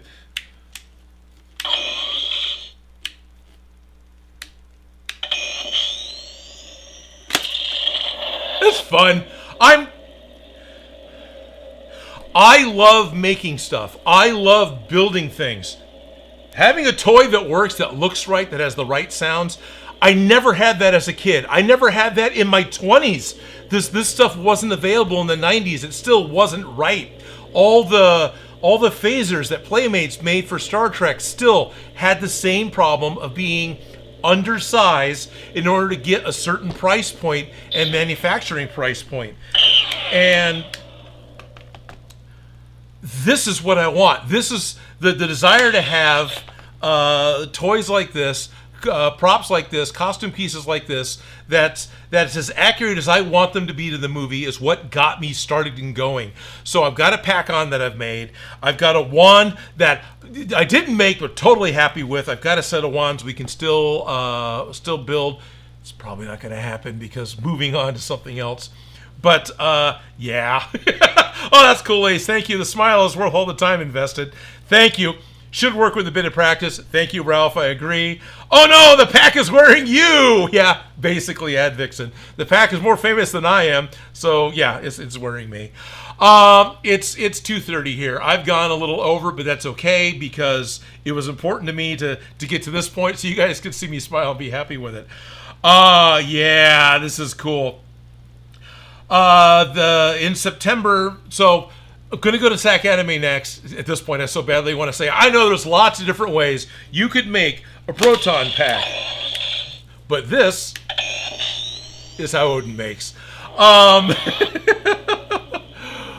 It's gripping up here, not down here, Odin. So it's like this, or no, it's like that. It's like this because your thumb activation. SAC Anime is just this weekend. If you're in the Sacramento area, I'm bringing at least this one. Probably going to bring both. Not sure if I'll get a chance to actually work on the other one beforehand, but if I do, I will. One of the things I want to do with this is put a little more creature cast on the areas that need it, so all the parts of the motherboard are back to being black. And then the other one, I got to put some rub and buff on the end. I should do that today, so it's got days to dry. Is this even dry? Yeah, that's dry. But yeah, and then in September, like the 23rd or the 22nd or the early 20 weekend of September, going to be going out to Kaboom Con, which is Ghostbusters 2 themed, and I'll absolutely be bringing a pack out there with me, and bringing out the jumpsuit and everything else. And at that point in time, hopefully the V-hooks will be put on as well. So no stream next weekend because going to be at the con. I hope Felicia can come out and be with us. I know Dan will. But the weekend after that, there will be a stream. And then probably the weekend immediately after that, I will do a stream because the weekend after that should be Kaboom Con. But I'm not looking at the calendar, so I may be jumping a week. I might get a weekend off in there. And then are we going to start something new? Yeah. Somewhere in here we'll start working on another project. There's still pieces to do to this. There's still jumpsuits to make. We could go Ghostbusters for another couple of years, making all the bits and pieces, all the bells and whistles. But I think Felicia and I are both ready for something else that we can do and get done.